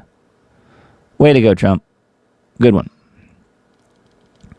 New York Times last month told a remarkable story about how the record $10.4 million grant in the Tikva Fund secured from the National Endowment for the Humanities was rammed through. Yes. And that it was. Probably in more ways than one, if you know what I mean. Yeah, so anyways, yeah, there's plenty of information here, but just wanted to bring that up because that is not good news. And once again, Trump does it again. All right, Zero Hedge article. This one is, more on this Nick Shirley documentary that came out earlier, and I don't know if it was today or yesterday, when Front Company's bombshell report exposes network of Somali-linked empty daycares across Minnesota. Looking to see if there's anything new on this specific article. This is a Zero Hedge article.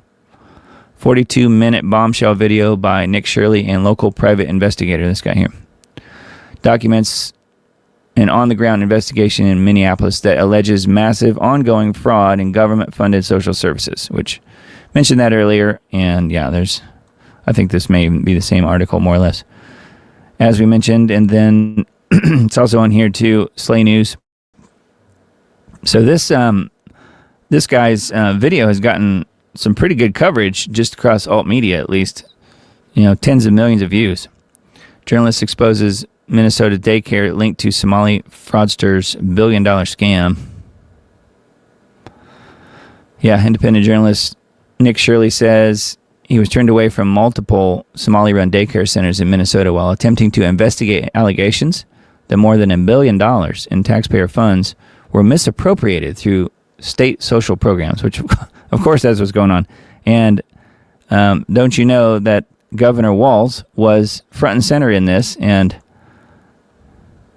most likely will not be held accountable. But he needs to be. So anyway, there is further information on Slay News. Thought this one was interesting. I only pulled this one up because I thought it was somewhat humorous, because this kind of sums up what Zelensky really thinks. Zelensky to dash to Mar-a-Lago for urgent meeting after wishing Putin was dead for Christmas. So that's probably all true. Ukrainian dictator, it should say, Zelensky is preparing to dash to Mar-a-Lago for urgent meeting just days after declaring in a Christmas message that he hoped Vladimir Putin would perish. Isn't that lovely? It comes as the Russian dictator. There it does say it. The Russian dictator, they're calling Putin the Russian dictator, suffered a humiliating Christmas Day defeat after Ukrainian forces took back full control of a city the Kremlin had claimed 2 months ago. So I don't know if that's true or not. This is what's being reported on Daily Mail. So who knows? Ukrainian media reports suggest the high-stakes meeting between Trump and Zelensky could take place today, which it did. I just thought it was interesting that they bothered to report that Zelensky wishes that Putin was dead. I mean, yeah, that's his Christmas wish.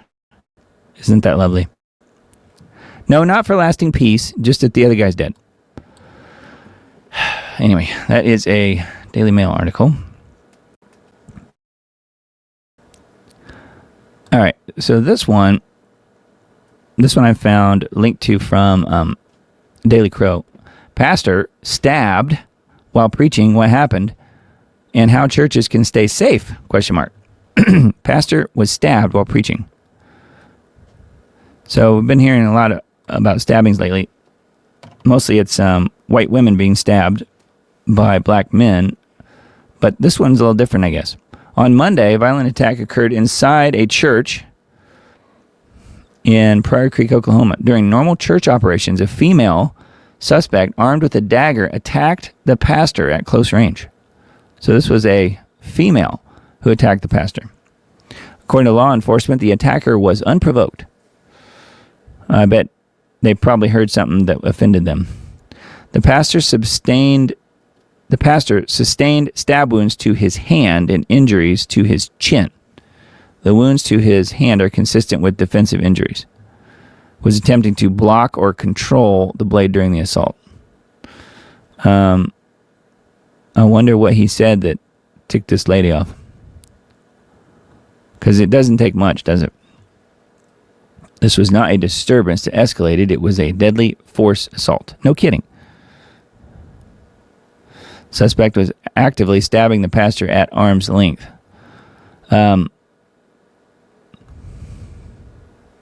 Pastors are uniquely exposed in these situations. Their roles require approachability, physical proximity, and accessibility. Yeah. And it's talking about the defensive wounds, which that's not really new news. What churches can do to prevent or stop this? Well, clearly you have to ban knives. And then after you ban knives, you have to ban baseball bats. And then after you ban baseball bats, you have to ban, roller skates and skateboards and anything else that could be used as a weapon. Anyways, yeah, role of the congregation. So this is a Substack called ChristianWarriorTraining.com. So this this specific Substack is really geared more toward the defensive aspect of being involved in a church setting. So kind of interesting. So this all happened in Oklahoma. So pretty crazy. Anyway, yeah, and then I came across this one, and I'm not going to read this whole thing, but this kind of sums up where we are with the whole wokeism thing. And I'm sure you guys can relate to this. No matter what color you are, okay? This is peak anti-white system insanity. Austin Herber, so this guy right here. Austin Herber is facing hate crimes charges. He's facing hate crime charges for literally being white and having crimes committed against him by non-whites. So here's what happened.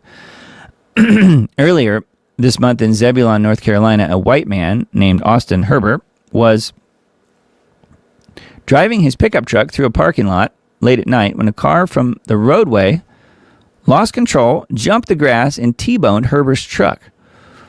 The three men in the car in question were presumably Latino.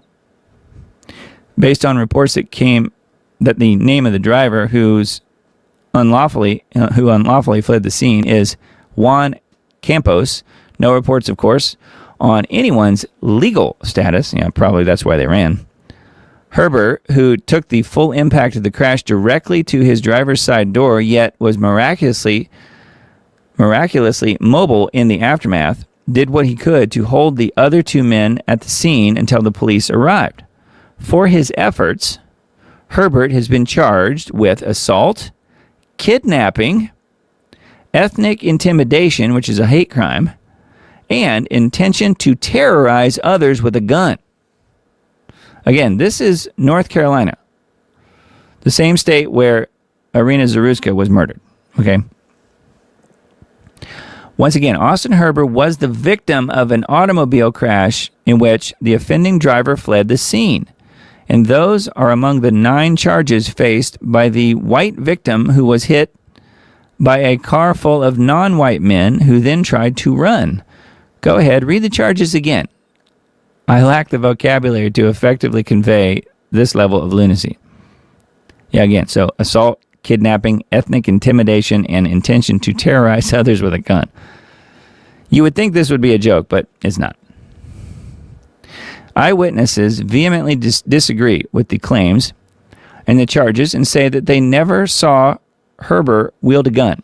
But even if Austin Herber did have a gun, why on earth should he not pistol whip these people to prevent them from fleeing the scene, as one had already done, and they've nearly just killed him? Question mark. Put yourself in this man's shoes. You're in your vehicle at night. You're minding your own business. Another vehicle smashes into you. The driver runs. 2 more men get out. You hold them at the scene until police arrive. Then you are arrested and charged with multiple hate crimes. Minimal local written reporting simply states what Austin Herber is purported to have done and never mentions that he was the victim of a hit and run before anything else transpired.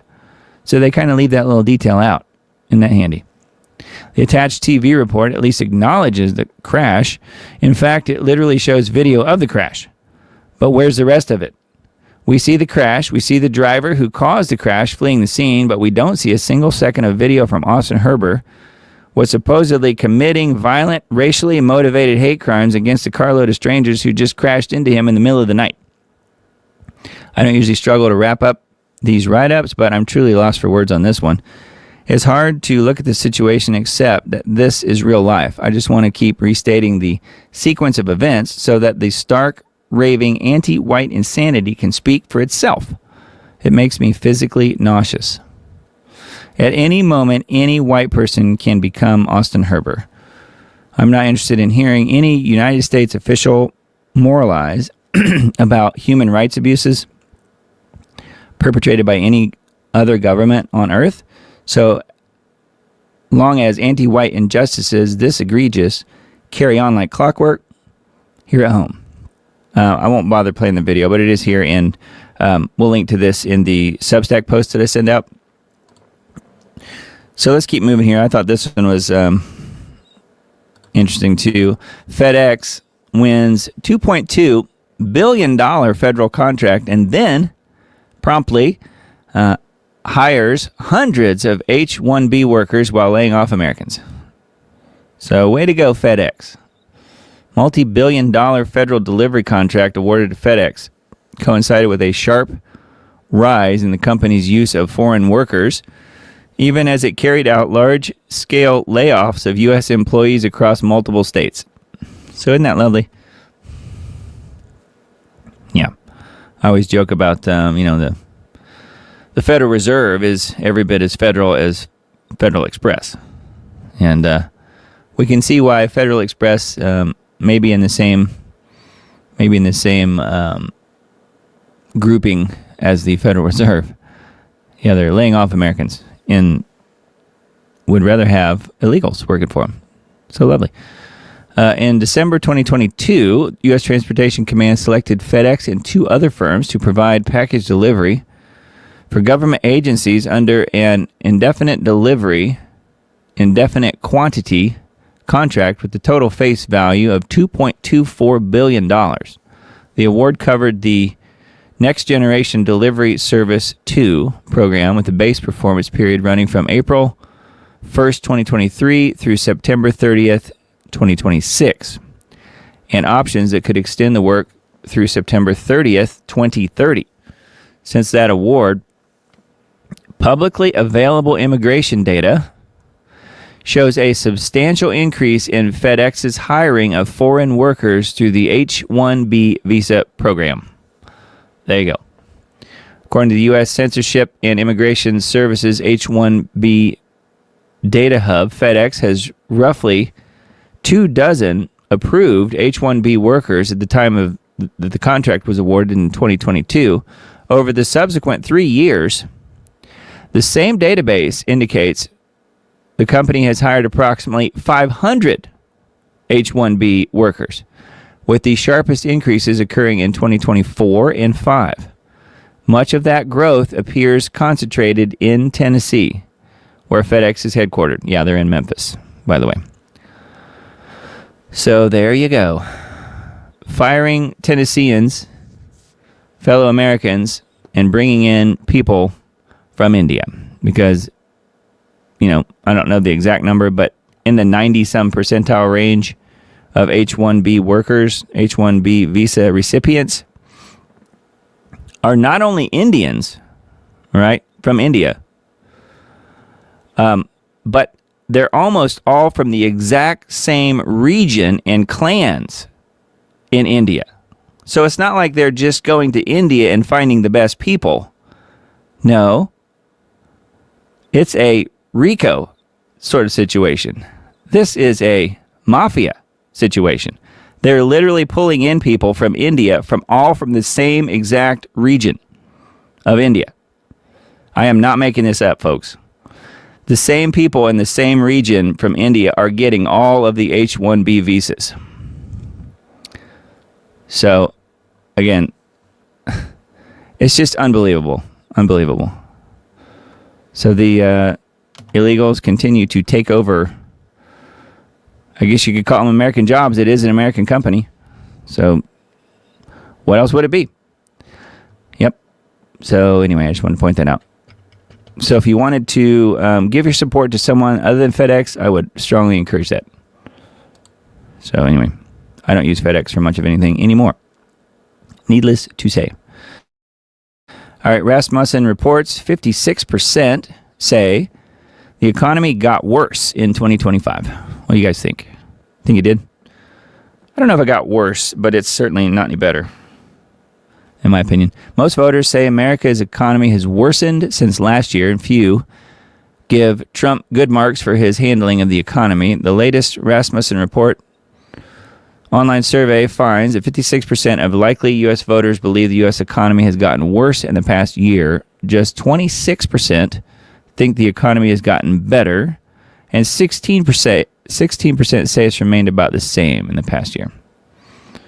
Yeah, I think I'm probably more along the 16% range as far as that goes. I don't think it's really better.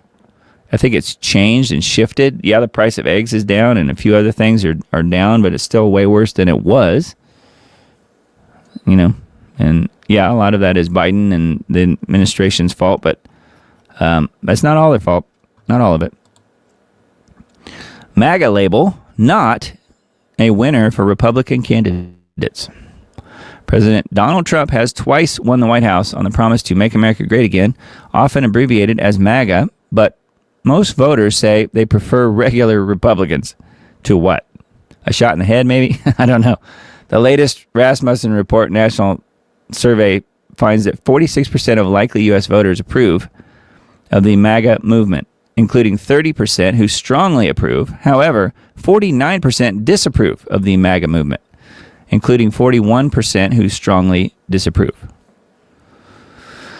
So the MAGA thing may not be working as well as it was, once was. And that would, I think, in large part be due to the fact that Trump hasn't kept his word about really much of anything. So the border's closed, but they're still bringing in the H-1B things, H-1B visa folks.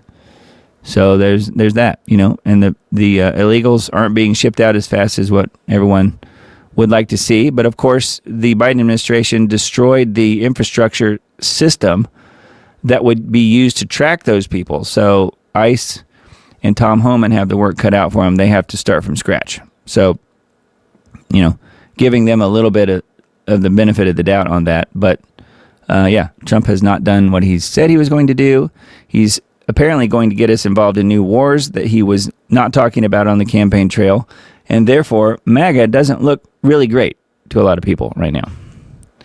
All right, Wise Wolf on Substack. I usually point out their Substack posts because I think they're really good. Says the newest ones, Stand as a Soldier of Christ. Apparently is a podcast, an audio podcast. AI slop is stealing food out of the mouths of real creators, and most of you can't even tell. AI slop. That is, slop has become a new buzzword. Substack has become a dumpster fire of AI slop, and real journalists are getting buried. So how about that? 96% of you agree Washington is full of pedophiles. Yes. Who are the 4% that think that that's not true? That's what I want to know. Yeah. Merry Christmas. A brief history of why we go broke every December and why it doesn't matter. So several new articles here on Wise Wolf Media on Substack. Always good. So just click through and go to archive to find the most recent posts. And then let's see, WNG.org. California storms leave at least 3 dead. So I was a little surprised to see that they actually allowed, the geoengineers actually allowed flooding to happen in Northern California and other places in California. So it says at least 3 people died during Christmas week as major storms fell across the Golden State, massively flooding Southern California. I think Northern as well, though, because Mr. Dane told me specifically that they got 10 plus inches where he is, which that is a lot of rain for, that area. Typically it's not, it shouldn't be, but all at once it certainly is. And that's what happened up there in Northern California. So this is talking about Southern California, though. Heavy rainfall, life-threatening flash floods hit northern and eastern parts of the state on Christmas Eve and into Christmas Day. Among the dead was Sacramento County Sheriff Deputy James Caravallo, according to the sheriff's office. Wow. He died in a single car crash. Oh. He lost control of his vehicle on a wet road and hit an electrical pole. Wow, that's sad. Anyway, so that was severe storms in California, which you don't really hear too much about at all. But it did happen. And this one, a little update here, UPS plane crash in Louisville. You guys remember when that happened a few weeks back?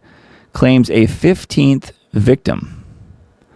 Alan Rodriguez Colina died on Christmas Day, weeks after the cargo plane's fiery crash into buildings at the Kentucky airport. Colina was the 15th victim to perish as a result of the November 4th crash of UPS Flight 2976, which injured nearly 24 others. He died as a result of severe injuries sustained at the time of the crash. So that's sad. So the crash has claimed yet another life. It's just taken a month and a half. Wow. Yes, and remember UPS Flight 2976, and that was, we looked at that when that, right after that happened, 2,976, I think was the, what was it, the number of victims in 9/11, and there was all these weird, connections between the 9/11 stuff and this, and some of the names involved, and I don't know, craziness. I'd have to go back and look at that broadcast, but it's sad that yet another victim has been claimed in that crash. Wow. WNG.org, Kansas school returns to pen and paper assignments, citing student health. How about that? A Central Kansas middle school has opted to scale back student technology usage in an attempt to improve student learning and mental health. I didn't think that schools were supposed to care about that stuff. Students at McPherson Middle School will be ordered to surrender school-issued laptops and return to paper and pencil, according to the principal. Wow. The change will foster deeper thinking, promote fluid handwriting, and reduce screen fatigue. How about that? Students may no longer take Chromebooks home for daily personal use and will check out any necessary technology on an as-need basis, and an announcement said. He insisted that technology would be made available to students when necessary and only used as an intentional means of enhancing learning. Research and classroom experience suggested that reducing screen time benefits students' learning and mental health. No kidding. So, not just students, but everyone. Yeah, so I thought that was pretty interesting and something you don't really hear much about. The only thing that I can think of that is similar in that I've heard about recently was that the school where my daughter goes, some of the, and she's a senior, so she's almost done, but some of the young families who are, who have little kids just starting into grade school. A friend of mine told me, because he's got kids there. A friend of mine told me that the parents are getting together. The parents of these young kids are getting together and signing a pact amongst all of the parents that they will not allow their kids to have cell phones until whatever age. So none of the kids in that particular class or age group will have cell phones at all until they reach a certain age. I thought that was pretty neat, pretty brilliant, actually. And not only will those kids not have them, none of their peers will have them either. So nobody is going to feel like they're, being left out of the group. So I thought that was kind of neat. That's something that I personally have heard about just in my area here. But what this Kansas school is doing to me is that should be applauded. That's really, really good news for those kids. More schools need to do that. And then yet again, another King Charles. This is just more about the Christmas speech, the woke Christmas speech on WNG.org. King's Christmas speech focuses on peace and pilgrimage. Yes, he wants peace to happen, but only, from the white members of the UK. And the radical Muslims can come in and rape and murder anybody and everybody they want to, and they don't have to be forced into peace. You see. King Charles III called for unity and friendship at his annual address on Christmas Day. Speaking from Westminster Abbey, the king made pilgrimage the central theme of his speech. Well, we covered that earlier. The speech in all its glory, I'm sure, is embedded here on the page. So, yeah. He did mention Christ. Charles called Mary and Joseph's trip to Bethlehem the greatest pilgrimage of all. He said they arrived without shelter and called both the shepherds and the wise men as pilgrims as well. All of them relied on the courage and companionship of others, he said. Oh, I see. Yeah, he's trying to compare that to what the Muslims are doing when they're coming in, I guess. He added that the angels that night called for peace on earth and said Jesus would later call for the world to treat others as they would be treated. These are values that all religions share, he said. Well, not Islam. And there are others, but no. And you would think he would know that because there are reports that he himself is a Muslim. I don't know, I can't confirm that, but there are pictures of him that I've seen, not AI generated, where he's got the Muslim garb on. So I don't know. Who knows? But he is about to be the biblical Antichrist, I do think. All right, and then Leo Hohmann's Substack. Let's see here. Russian general assassinated in Moscow, car bombing attack. I think I mentioned that last week, actually. This is a little bit more recent article, though. State by state, America is following Canada's euthanasia policy. Yeah, I noticed that New York has become a state that is going to allow doctor-assisted suicide. So they have the first lesbo fire chief, and now they're also going to be allowing doctor-assisted suicide. So New York is looking up. It's wonderful. And then, we're nearing 11:11, so I'll try and pick it up here. Microplastics invade reproductive organs. Nature's colorful defense may be our best hope. I thought this was kind of neat. Not the plastics part, but this line right here. Vibrant pigment in berries, red cabbage, and dark grapes combat plastic toxicity by reducing inflammation, protecting DNA, and blocking hormone disruptors. How about that? So microplastics can be found in blood, lungs, brain tissue, and reproductive fluids, disrupting hormones and fertility while evading regulatory scrutiny. Plastics leach toxins linked to infertility, cancers, cognitive decline, and cardiovascular disease. But vibrant pigments in berries, red cabbage, and dark grapes combat plastic toxicity by reducing inflammation, protecting DNA, and blocking hormone disruptors. So more information on this article. I won't go into it too much here, but there's a lot here on this Natural News article. Wine Press Substack, most recent articles. Top WEF World Economic Forum advisor Yuval Noah Homo Harari, as I call him, say the Bible should be rewritten with AI. Yeah, I think I remember hearing about that before. I don't think that's real new news, but it is a brand new post here on the Wine Press Substack. Also talking about how they've built a technological Noah's Ark, which I've heard him say that as well. I don't think that's real new news, but it may be a new twist on it based on the way this Wine Press Substack is written. I don't know. Lone wolves. New York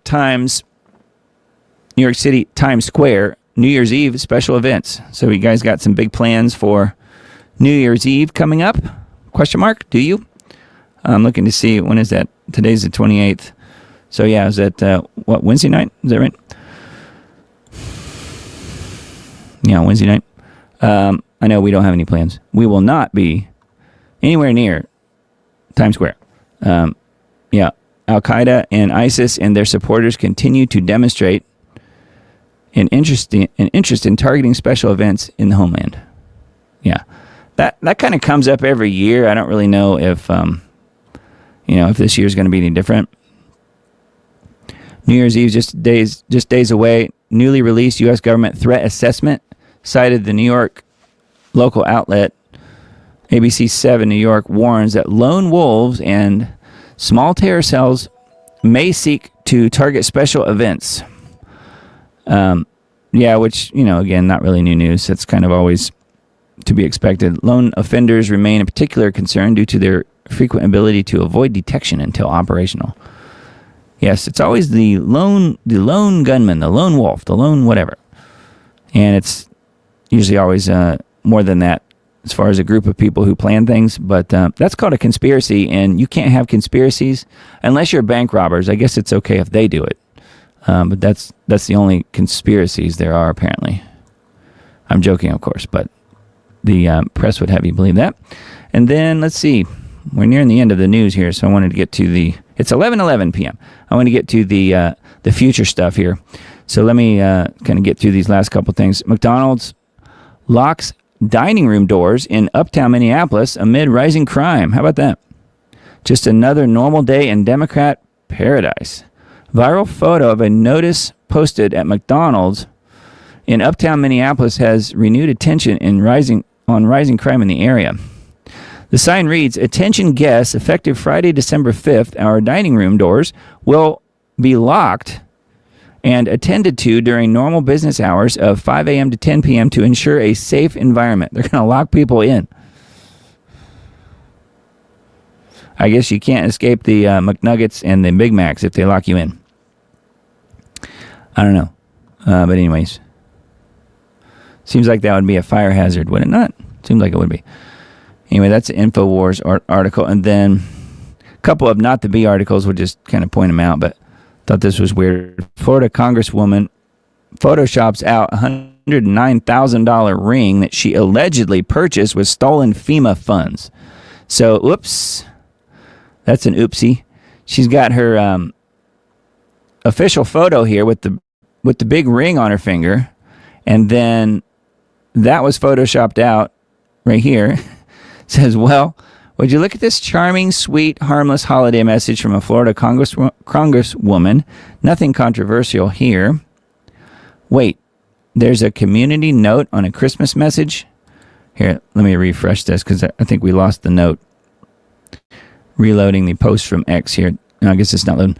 Says the portrait of Representative McCormick has been altered to remove a ring off of her left hand that she bought using $109,000 of stolen FEMA funds. So that was the actual community note that was posted on this picture.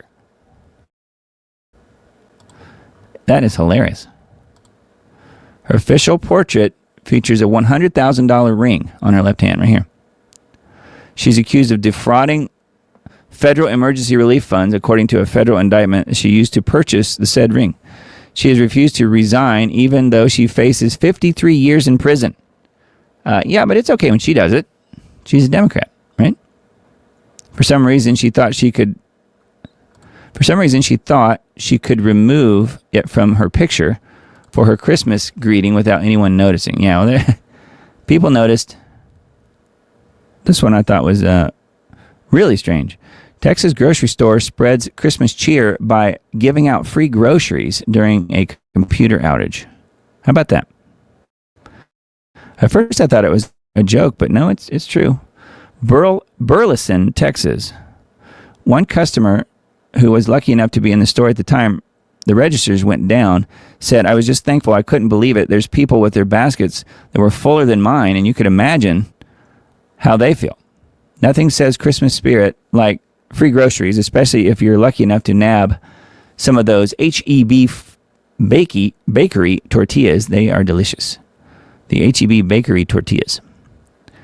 Anyway, yeah, so I can't really play the video because I don't have the sound queued up, but this is it here. And the woman who's working there basically says, "Our computers are down, and anything that's in your carts, we will help you bag them up. Just give us some time. Be patient while we get everyone through the lines." So they literally told everybody in the front of the store, and there were, I don't know, several dozen people with big shopping carts full of stuff, that they would just give them the stuff in their shopping carts. How about that? That is impressive. Thought this one was weird. Scientists confirm that time actually moves faster on Mars. This is kind of a weird one. I won't go into all the math, but they did just to kind of extrapolate it out a little bit. Here's how much time moves faster on Mars. I was thinking it would be quite a bit, but no, not really. It says nearly 21,000 years to lose an hour's worth of time. 21,000 years. So it turns out time on Mars isn't really going by that much faster. It takes 21,000 years just to lose an hour's worth of time. But Doc is very concerned. All right. Anyway, let's see here. GeoWatch for this week. Global Alert News. Chemical snow and floods. Yeah, this is something I talked to Dane earlier in the week about. New York City area digs out from biggest snowstorm in years. Winter storm pummels New York, New Jersey, Connecticut with snow and ice. And then there's this, the Christmas present that arrived early and just won't leave. A continued U.S. heat wave, which is what we've had. I don't know about where you guys are. It's been really, really warm here. What's wrong with this picture was the most populated portion of the Northeast, the target of engineered winter weather, while record high temperatures were being shattered across the rest of the country, was the flash flooding in Southern California everything we were told. The climate engineers are losing whatever control they thought they had over the weather. Their operations are an increasing derailment. Disruption and contamination of weather all around the world. Climate disasters cost the world over $120 billion in 2025, according to the Economic Times. Global Alert. Scientists warn of a potential catastrophe in 2026. Geoengineering is weather warfare. Buckle up. We're all in for a rough ride. So, again, the newest info here from Mr. Dane. Chemical snow and floods. So make sure you check that out on geoengineeringwatch.org. And if you missed it, I've mentioned a couple times, we purchased the domain name GeoWatch, GeoWatch, just an abbreviated version, geowatch.com. If you type that in, you go right to the same site, to the homepage. So that is there. It's working. And then let's see here. The scheduled weather doesn't look that much different than last time. So, yeah, the scheduled weather here for this particular map is January 3rd through the 7th. So it does have a little bit more of the standard split that we often see where you have a hot side and a cool side. We're seeing that a little bit here, and that will probably develop, I'm guessing, over the next few days into January. But yeah, looks like Northeast will be below normal, and everybody else will be near to above normal, whatever normal is. So pretty wild, and I think you could see it a little bit more here. Where we are, it's been above normal, but you can see here, this is, really starting tomorrow, the temperature is going to drop a little bit in the eastern half of the U.S. We're going to be 3 degrees below normal, starting there, and then look, you can really see the split starting to take shape here. 4 degrees below normal where I am, starting December 30th. So I said that last week, if you remember. I don't know. I said that they're going to bring the cold back as soon as they possibly can, and it looks like they're working on it. So then by 7 to 10 days out, we are 5 degrees below normal. So yeah. So again, we have here, here, and here. So it's going to be eastern half of the U.S. kept cool back to the normal scheduled weather that they normally have, keeping the eastern half of the U.S. cool, and allowing the mid to western half of the U.S. to heat up. And looks like we're right back on target on that starting this coming week to 10 days. So watch for that. And let's see, climate and economy. I'll leave this one to you guys. We mention this often. Roundup of climate news. Lots of kind of more of the same thing. Lots of flooding and things like that. I'll just link to this in the Substack post that I send out. I think that was it. Let's see. This wasn't a video. Oh, this is just the Charles Christmas speech that I already mentioned. I was looking to see if there was anything else. I don't think there was. This one I'll link to as well. I thought this was kind of funny just because they're really out to get Tucker Carlson and trying to paint him as a Qatari agent and all this nonsense. So that's what this is about, where they're saying, oh, he's promoting Islam and all this stuff, which of course he's not doing, but they claim that he is, and they, with zero proof, saying that he is taking money from the Qataris. And they've just decided, see, either way, his Qatari handlers were elated. And that's all just complete and total fiction. And they just make that stuff up and don't have to prove what they're accusing him of, but it doesn't matter because it's okay when they do it. And by they, I know you know who I mean. The people who run this website. Israel365news.com. That's all you need to know, isn't it? But yeah, I was looking up. I wanted to confirm that this is the same kafir that I thought it was, and it is. So a Christian kafir promoting Islam. A kafir, I've never seen it spelled that way, but it's usually Kafir, is Arabic, generally means unbeliever or one who covers or hides the truth in Islamic contexts. So if you are a Christian, you would also be considered a kafir. A kafir is anyone who's a non-Muslim. So therefore, you must convert or die. So yes, a person who disbelieves in God. That they don't mean that though. They're talking about Allah specifically. An infidel. So that's what I was looking at, was to see if kufr is the same as kafir, and it is. Anyway, long story, doesn't really matter. None of it's true. Allah is Satan, not the God of the Bible. Okay? And for the love of God, arrest someone. I think Chris Farley is exactly right. Yeah. Okay, so we'll leave it at that. And then let's take a look at the future stuff. That's what some of you guys are hanging out here for, and we're a little late getting to it, but hey, we can take a look at it and see what you guys think. And, I'll just start by saying that I wanted to just take a look at things from a not only biblical standpoint, but just whatever's happening in the world, which, I mean, it's all kind of converging. It's all kind of the same anyway from the end times standpoint. So I just thought I would ask ChatGPT, see what it says, and see how close it is to some of the things that I've been saying.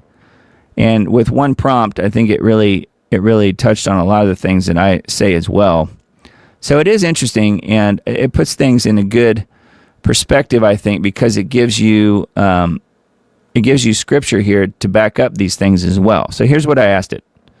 So this was a few days ago, but I said, I know you can't predict the future, but in looking ahead to 2026, based on what we know happened in the world in 2025, if we can keep the context of the biblical end times scriptures, what might be most likely to happen with regard to major stories like Russia and Ukraine, Israel and Iran, and also Gaza, and also any other important issues that Trump is obviously in favor of getting set up and going, like digital IDs for citizens, possibly a global digital currency.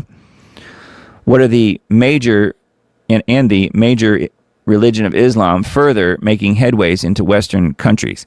I didn't want to say which is what I think now, is that I believe Islam will be the one world religion because they're forcing it on everyone starting now at this point, really, across the world.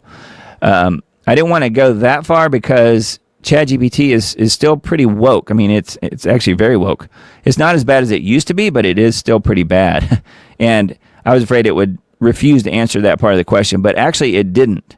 To its credit, it did not refuse, so that's good. It says, I'll answer this carefully, grounded in what's observable as of late 2025, while also acknowledging the biblical end times framework that you're referencing, without claiming prophecy fulfillment or certainty, which that's fair.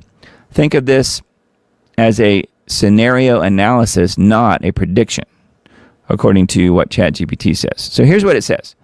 So this is just for your information. Take, glean from it what you will. Personally, I think it's really close to what I've been saying. So from that respect, I think it's worth looking at. Not just because it agrees with me, but I tend to think that a lot of what's happening in the world, and it's able to analyze all of that news aspect of it, and then also bring in biblical scripture if you ask it the right questions. I think that's valuable. So here's what it says. The big picture going into 2026, geopolitics plus technology plus religion converging. If you zoom out, 2025 has clearly shown 4 converging forces that are likely to accelerate in 2026. Multipolar conflict escalation. Not full world war, but constant regional pressure.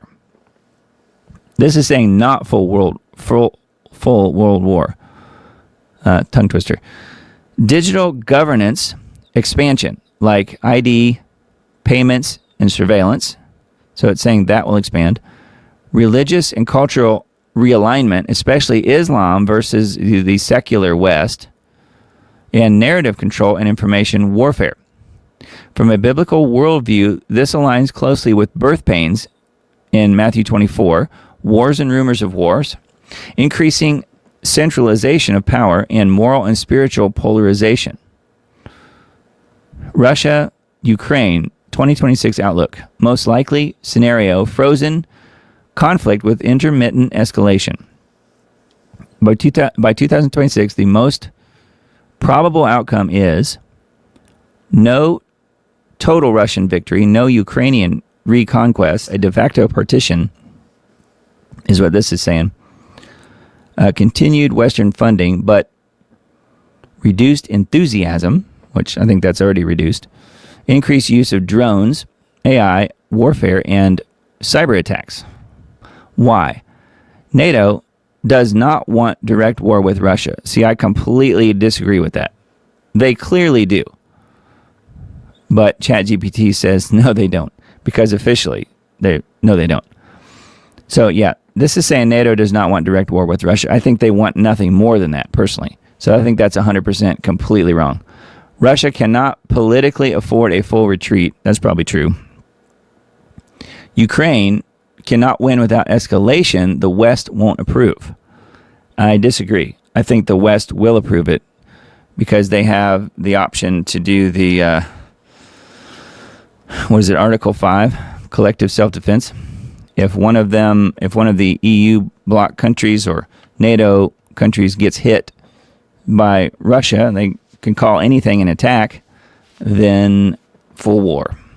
So I think it could go that way pretty easily.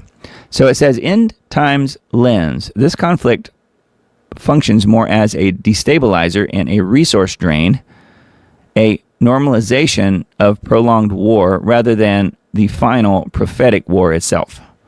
So I would agree with that. I think that's probably true. Although I do think it could lead to full world war, actually. I think it's worse than what they're describing here. Israel, Gaza, Iran, the most volatile flashpoint. This is where things get more serious. So again, this is ChatGPT saying this. What's likely in 2026? Gaza remains unstable. Hezbollah pressure from Lebanon continues. Iran moves closer to nuclear threshold. So this is despite, I guess, the Trump bombing of Iran, right? Iran moves closer to nuclear threshold. They're always 2 weeks away. Israel becomes more isolated diplomatically. That's probably true. Arab states publicly condemn Israel but privately coordinate. So that's actually true. They do coordinate a lot with Israel. Key wildcards, Iran crossing a nuclear red line. A strike on Iranian facilities. I do think that'll happen. I don't know that Iran will cross the nuclear red line. I do think Israel will, though. They have already threatened to do that, according to a lot of people, and I mentioned it at the beginning of the show tonight. Israel apparently threatened to use nukes against Iran to force Trump to bomb Iran a few months ago. So I think that Iran is not the nuclear threat. It's Israel that's the nuclear threat, personally. I don't like the Iranians either. Don't get me wrong. I'm just saying I don't think that they're going to be the first strike faction here. A major terror event tied to Iran or proxies. How about that? Jerusalem-related unrest. Biblically speaking, this region aligns far more closely with end-time scriptures than Ukraine does. However, there's no clear sign yet of the Ezekiel 38:9 coalition fully forming. Russia/Iran/Turkey alignment is closer than ever, but not complete. And we've talked about the Ezekiel 38 and 39 situation before. I think I made a End Times Dates video on that some time ago. We won't get into that now, but suffice it to say, I see that a little bit later, probably more toward about the same exact time as Armageddon happening, about the same time. All right, so most likely 2026 outcome. It's got the caution sign here. Short, intense regional conflict. Not full Armageddon, which it's not time for that yet, so I would agree. Increased global involvement and greater justification for surveillance and security laws. So see how what we've all been saying really all along is the more that they bring these wars to the forefront and the more people are killed in these wars, the more surveillance they're going to put on all the rest of us. So that makes total sense. Digital ID and digital currency, this is key. This is the area where 2026 is most likely to bring major change. How about that? What's already happening, CBDC pilot programs globally, biometric ID expansion, digital wallets tied to government services, AI-based identity verification, cash use declining sharply. We're seeing that everywhere. What Trump likely supports. Contrary to popular belief, Trump does not oppose digital ID, which we've been talking about that on the show. No, he doesn't. In fact, he wants that. Kristi Noem has been out there saying how great it is. He opposes who controls it. He doesn't oppose the digital ID. So that's a good point, and I think completely true. He favors U.S. controlled systems, just not globalist controlled systems. But the point is, there will be a system. Expect digital ID framed as anti-fraud and election security and immigration enforcement and AI safety.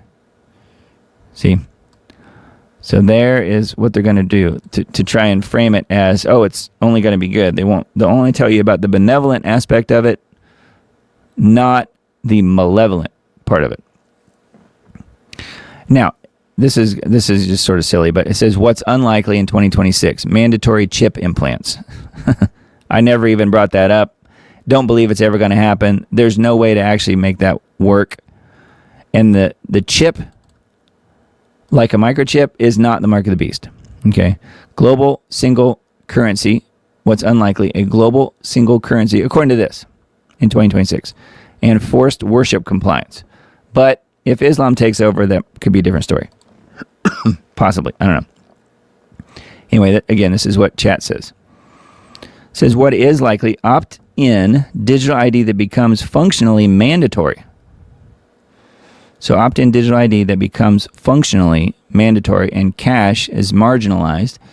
Digital money with programmable rules. So like use it by within X amount of time or it expires. Digital money with programmable rules. You can't use the money to buy this specific thing, but you can use it to buy that. That's what they mean. Social and financial pressure instead of force. So that is the social credit score system that China has in place, which is exactly what, Zuckerberg and so many other people want to bring to the U.S. Social and financial pressure instead of force. From a biblical lens, this looks like the infrastructure phase, the infrastructure phase, not the mark itself. I would say that that's not entirely true because the technology for the mark of the beast has already been deployed. It's just not fully expanded everywhere yet. But that was in the CV-19 jabs. That technology was part of it. Now, will there be more? Yes. There will be more because there will be in some other, worldwide pandemic or whatever they're going to do. So I would say that this isn't completely true. The infrastructure is in place. And in fact, it's being expanded. All right. So then we get into Islam, and I was wondering how far it would go. Islam's expansion in the West, this trend will continue and accelerate. I wasn't sure that ChatGPT would even tell me about Islam without offending somebody. So it says why? Higher birth rates, immigration patterns, political protections, and Western cultural vacuum. All true. What changes by 2026? More public influence, more legal accommodation, more tension with secular and Christian groups, and more speech regulation surrounding criticism of Islam. Very true. That's happening big time in the UK right now. You can't criticize Islam or you get arrested and thrown in jail. This is less about religion itself and more about power vacuums, demographic shifts, and identity collapse in Western nations. Yes, but it's also a plan. It's also a plan. Replacement migration and then some. All right, and then the bigger pattern says important. What's emerging isn't the end yet, it's the setup. By 2026, expect constant crisis environment, fear-based governance, moral confusion, centralization justified by, quote, safety, a growing desire for strong leadership, and it says which mirrors they will cry out for peace and security. Mirrors that scripture. So, again, pretty good points. It says most likely 2026 summary, if we had to summarize the trajectory, more war, but not World War III, according to this. I don't know if I agree with that. I hope chat is right. It says more digital control framed as convenience. Yep. More pressure on Israel. Yep. More censorship disguised as protection. Yep. More global instability, less personal freedom, and increased spiritual polarization. All true, I think. Don't you? Now it gets into a couple of interesting things. It says no sudden rapture event. So I didn't even bring that up. I don't believe in the rapture. Well, I think there will be a rapture, but it will happen at the time Jesus is returned, when he's coming back. So at the Battle of Armageddon, essentially. And there won't be that many people. There won't be that many believers left by that point. So anyway, no sudden rapture event. I think that's right. No one world government overnight, which we're seeing the one world government form, but then it says no obvious Antichrist figure yet. And that's true, except we're all watching Charles. So we're watching for him to have, let's say, I like to put it in the terms of this, and I think this fits very well, given the name. King Charles III will probably have a Charlie Kirk moment. Take that for what it's worth, except he will survive. He will live through it. Or he will come back from it. I don't know which. That's my thinking on that. I don't know that that'll happen during 2026, but keep in mind the guy's getting up there in age. And he's had this cancer scare and all this other stuff. So how much time could he possibly have left when, biblically speaking, he does meet the criteria with 666 and the imagery and the lineage and all this stuff? He meets the criteria of the Antichrist of the end times. So if it's not him, though, then what? Then who? I don't know. But to me, it seems like all this stuff really will be unfolding very, very soon, within the next year or two, at most. 2026 looks less like collapse and more like conditioning. This is called final thought, just straight talk. The systems that could be abused later are being built now, slowly, legally, with public approval. That's true. From a biblical perspective, this aligns very closely with infrastructure before authority, compliance before coercion, confusion before clarity. And then he says, if you want, I can break this down into, chat says, if you want, I can break it down into,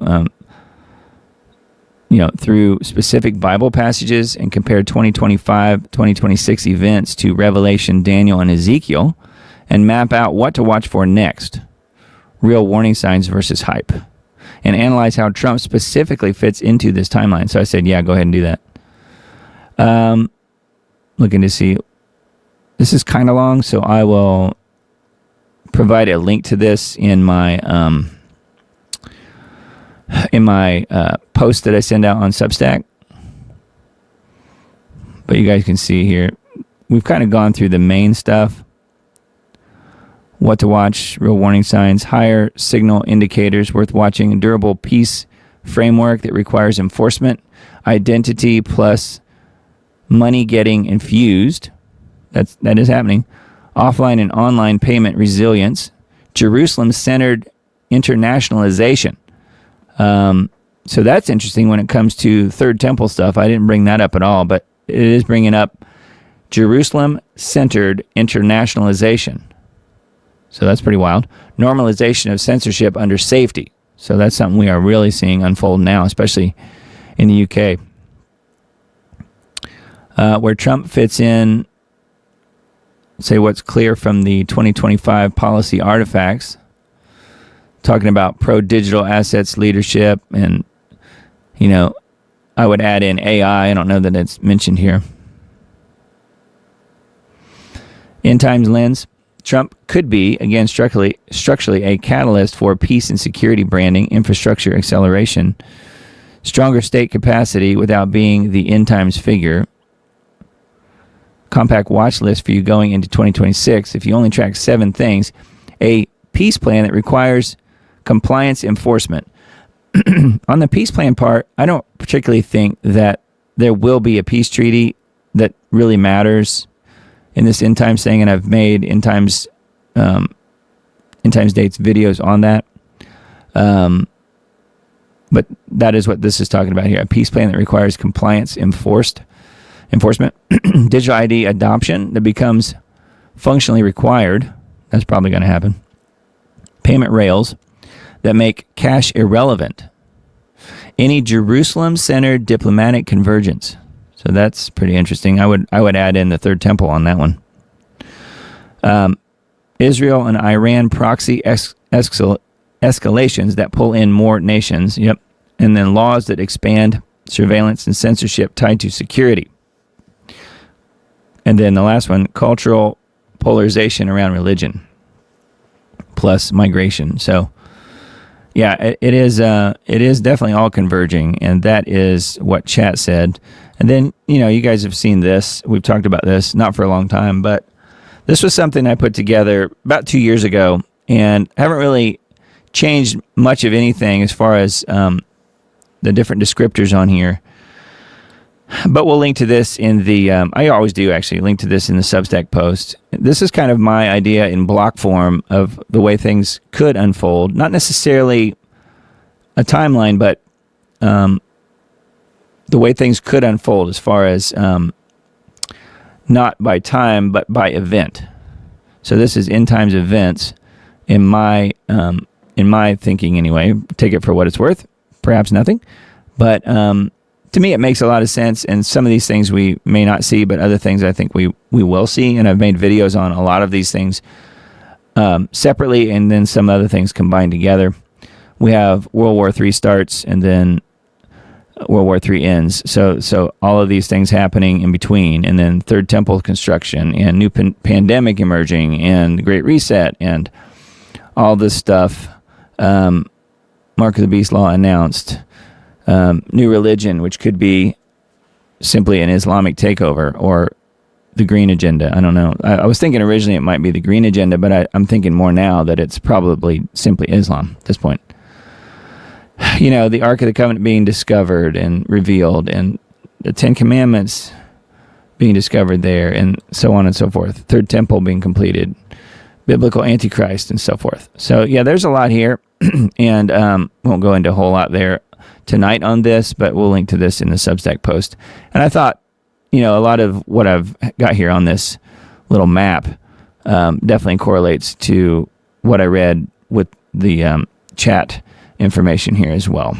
So definitely something to keep an eye on, and we will see, obviously, how things unfold. I think Charles is definitely someone to watch as far as whatever happens to him. If nothing happens to him and he dies of cancer, then it's kind of a moot point, or, you know, whatever. But he even said recently that they're cutting back on the medications they're giving him because he's getting better. So I tend to think that's probably true, although it's hard to say, and there's obviously no way to know these things 100%. All we got to do is take it to the Lord in prayer and ask Him that He gives us the knowledge and wisdom that we need at the time, whatever that is, and that He protects us. So anyway, that was pretty much it for me tonight as far as all that stuff goes. And make sure you're on the Substack list if you're not already. diamonddisc.substack.com is where that is. And just drop your email address in, hit subscribe, totally free. And if you want to help me pay my bills as far as the Diamond Report goes, all the different subscriptions and things like that I have, that would be a very, very welcome thing. And thank you to the few people that are helping me with that. I've got a handful of folks on Substack that are also chipping in, and then a handful as well on Subscribestar. So those two places are the places you can help me do that. Subscribestar.com/diamonddisc. I have decided that when the store comes up for renewal, I think it's in April, the Diamond Disc merch store, I'm going to let that go because it's right now costing me, you know, between $250 and $300 a year, and I'm not really making that many sales that's paying for that. So from a business standpoint, I'm going to have to let it go. So if you want any Diamond Disc merch or Diamond Report merch, it is there. There are various, you know, t-shirts and hats, and I don't have the tab pulled up here, but various things available on the store. And let me see if I can get to where that link is. Perhaps. Yeah, merch. Here it is. Shop.thediamond.report is where that is. Have a look there if you guys are interested in that kind of stuff at all as far as merch. It does help support the show, but no pressure. And just know that that stuff that's on there will only be there until April, and then I'm going to let it go. So we have to let it go and move on. But yeah, here's the Subscribestar link if you guys missed that. If you want to help what I'm doing. And then Substack, of course, is the free way of being on the email list. And thank you guys so much for all of your help all along the way. Let me see what you guys are saying in chat before we wrap it up tonight. We have not as many people chatting, but a good group of folks here for sure. Looking to see if there are any specific questions here. Prayers all having an amazing, kind, and beautiful holiday. Well, thanks, Miss Betty. Yeah, hope so.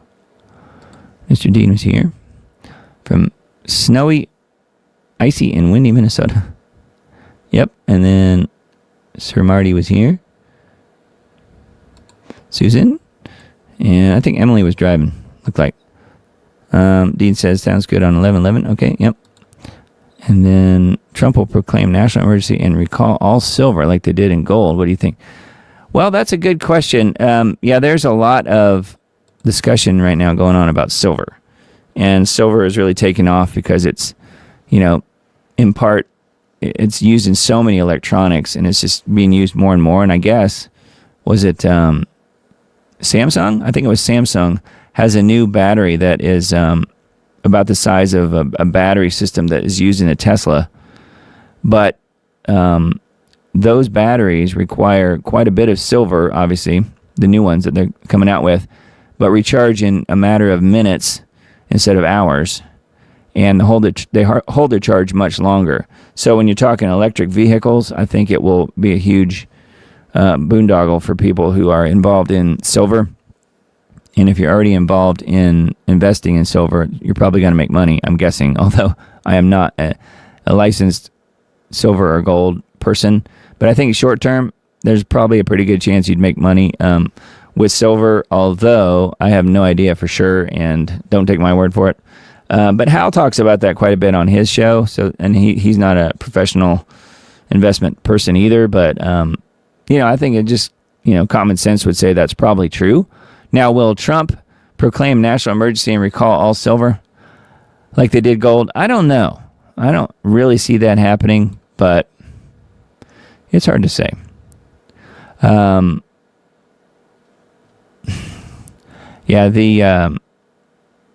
Most likely, I think the thing was he would be involved in whatever it could be used for AI, but I don't really see him getting directly involved in that. It's hard to say. Susan says judges or people in positions of power that aren't in big pharma or someone's corporate pocket. Yeah, that's kind of a rhetorical question, I guess, when I ask that, huh? They pretty much all are. Joseph said, but now in Christ Jesus, ye who sometimes were far off are made nigh by the blood of Christ. Ephesians 2:13. Thanks, Joseph. Yeah, that's good. Thanks for posting that. Oh, here's one more here. In whom we have redemption through his blood, the forgiveness of sins according to the riches of his grace. Ephesians 1:7. Nice. Thanks for posting that. Betty says maybe Zelensky wants his allowance raised. That could be. And then beautiful message from the lady in jail. Yeah, that was Tina Peters. Yep, that was a good message. Weather patterns been most bizarre this evening. Straight line Midwest. Sharp turn toward the east. Very windy here. Yeah. Here it's still been really warm. Turtle. Thank you, Doug. Look forward to hearing the news through you every week. Okay, well, thanks. I appreciate that. Yeah. Thank you, Doug. God bless and good night to everyone. So Emily is, I guess, in chat a little bit. I don't know if she's driving or what, but anyway, yeah. Thank you guys for being here tonight. We'll wrap it up for tonight. I hope you guys have a blessed and very safe New Year's Eve coming up. And so the next show, this will be the last show of 2025 for the Diamond Report. The next one will be, what is that, the 4th? January 4th will be the next Diamond Report Live. So stay tuned. We will be back in the coming year, so we can do what we all did in grade school, when we would check out for the end of the year after when the Christmas holiday started. We'd all say, "See you next year." See you next year. So we'll say that again. We'll see you guys next year. Hope you guys have a blessed week this week.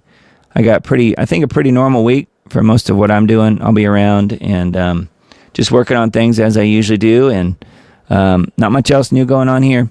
Hope you guys have a really good one, though, and we'll do it again next week, but next year. So blessings all. Love you guys. I'll talk to you again real soon.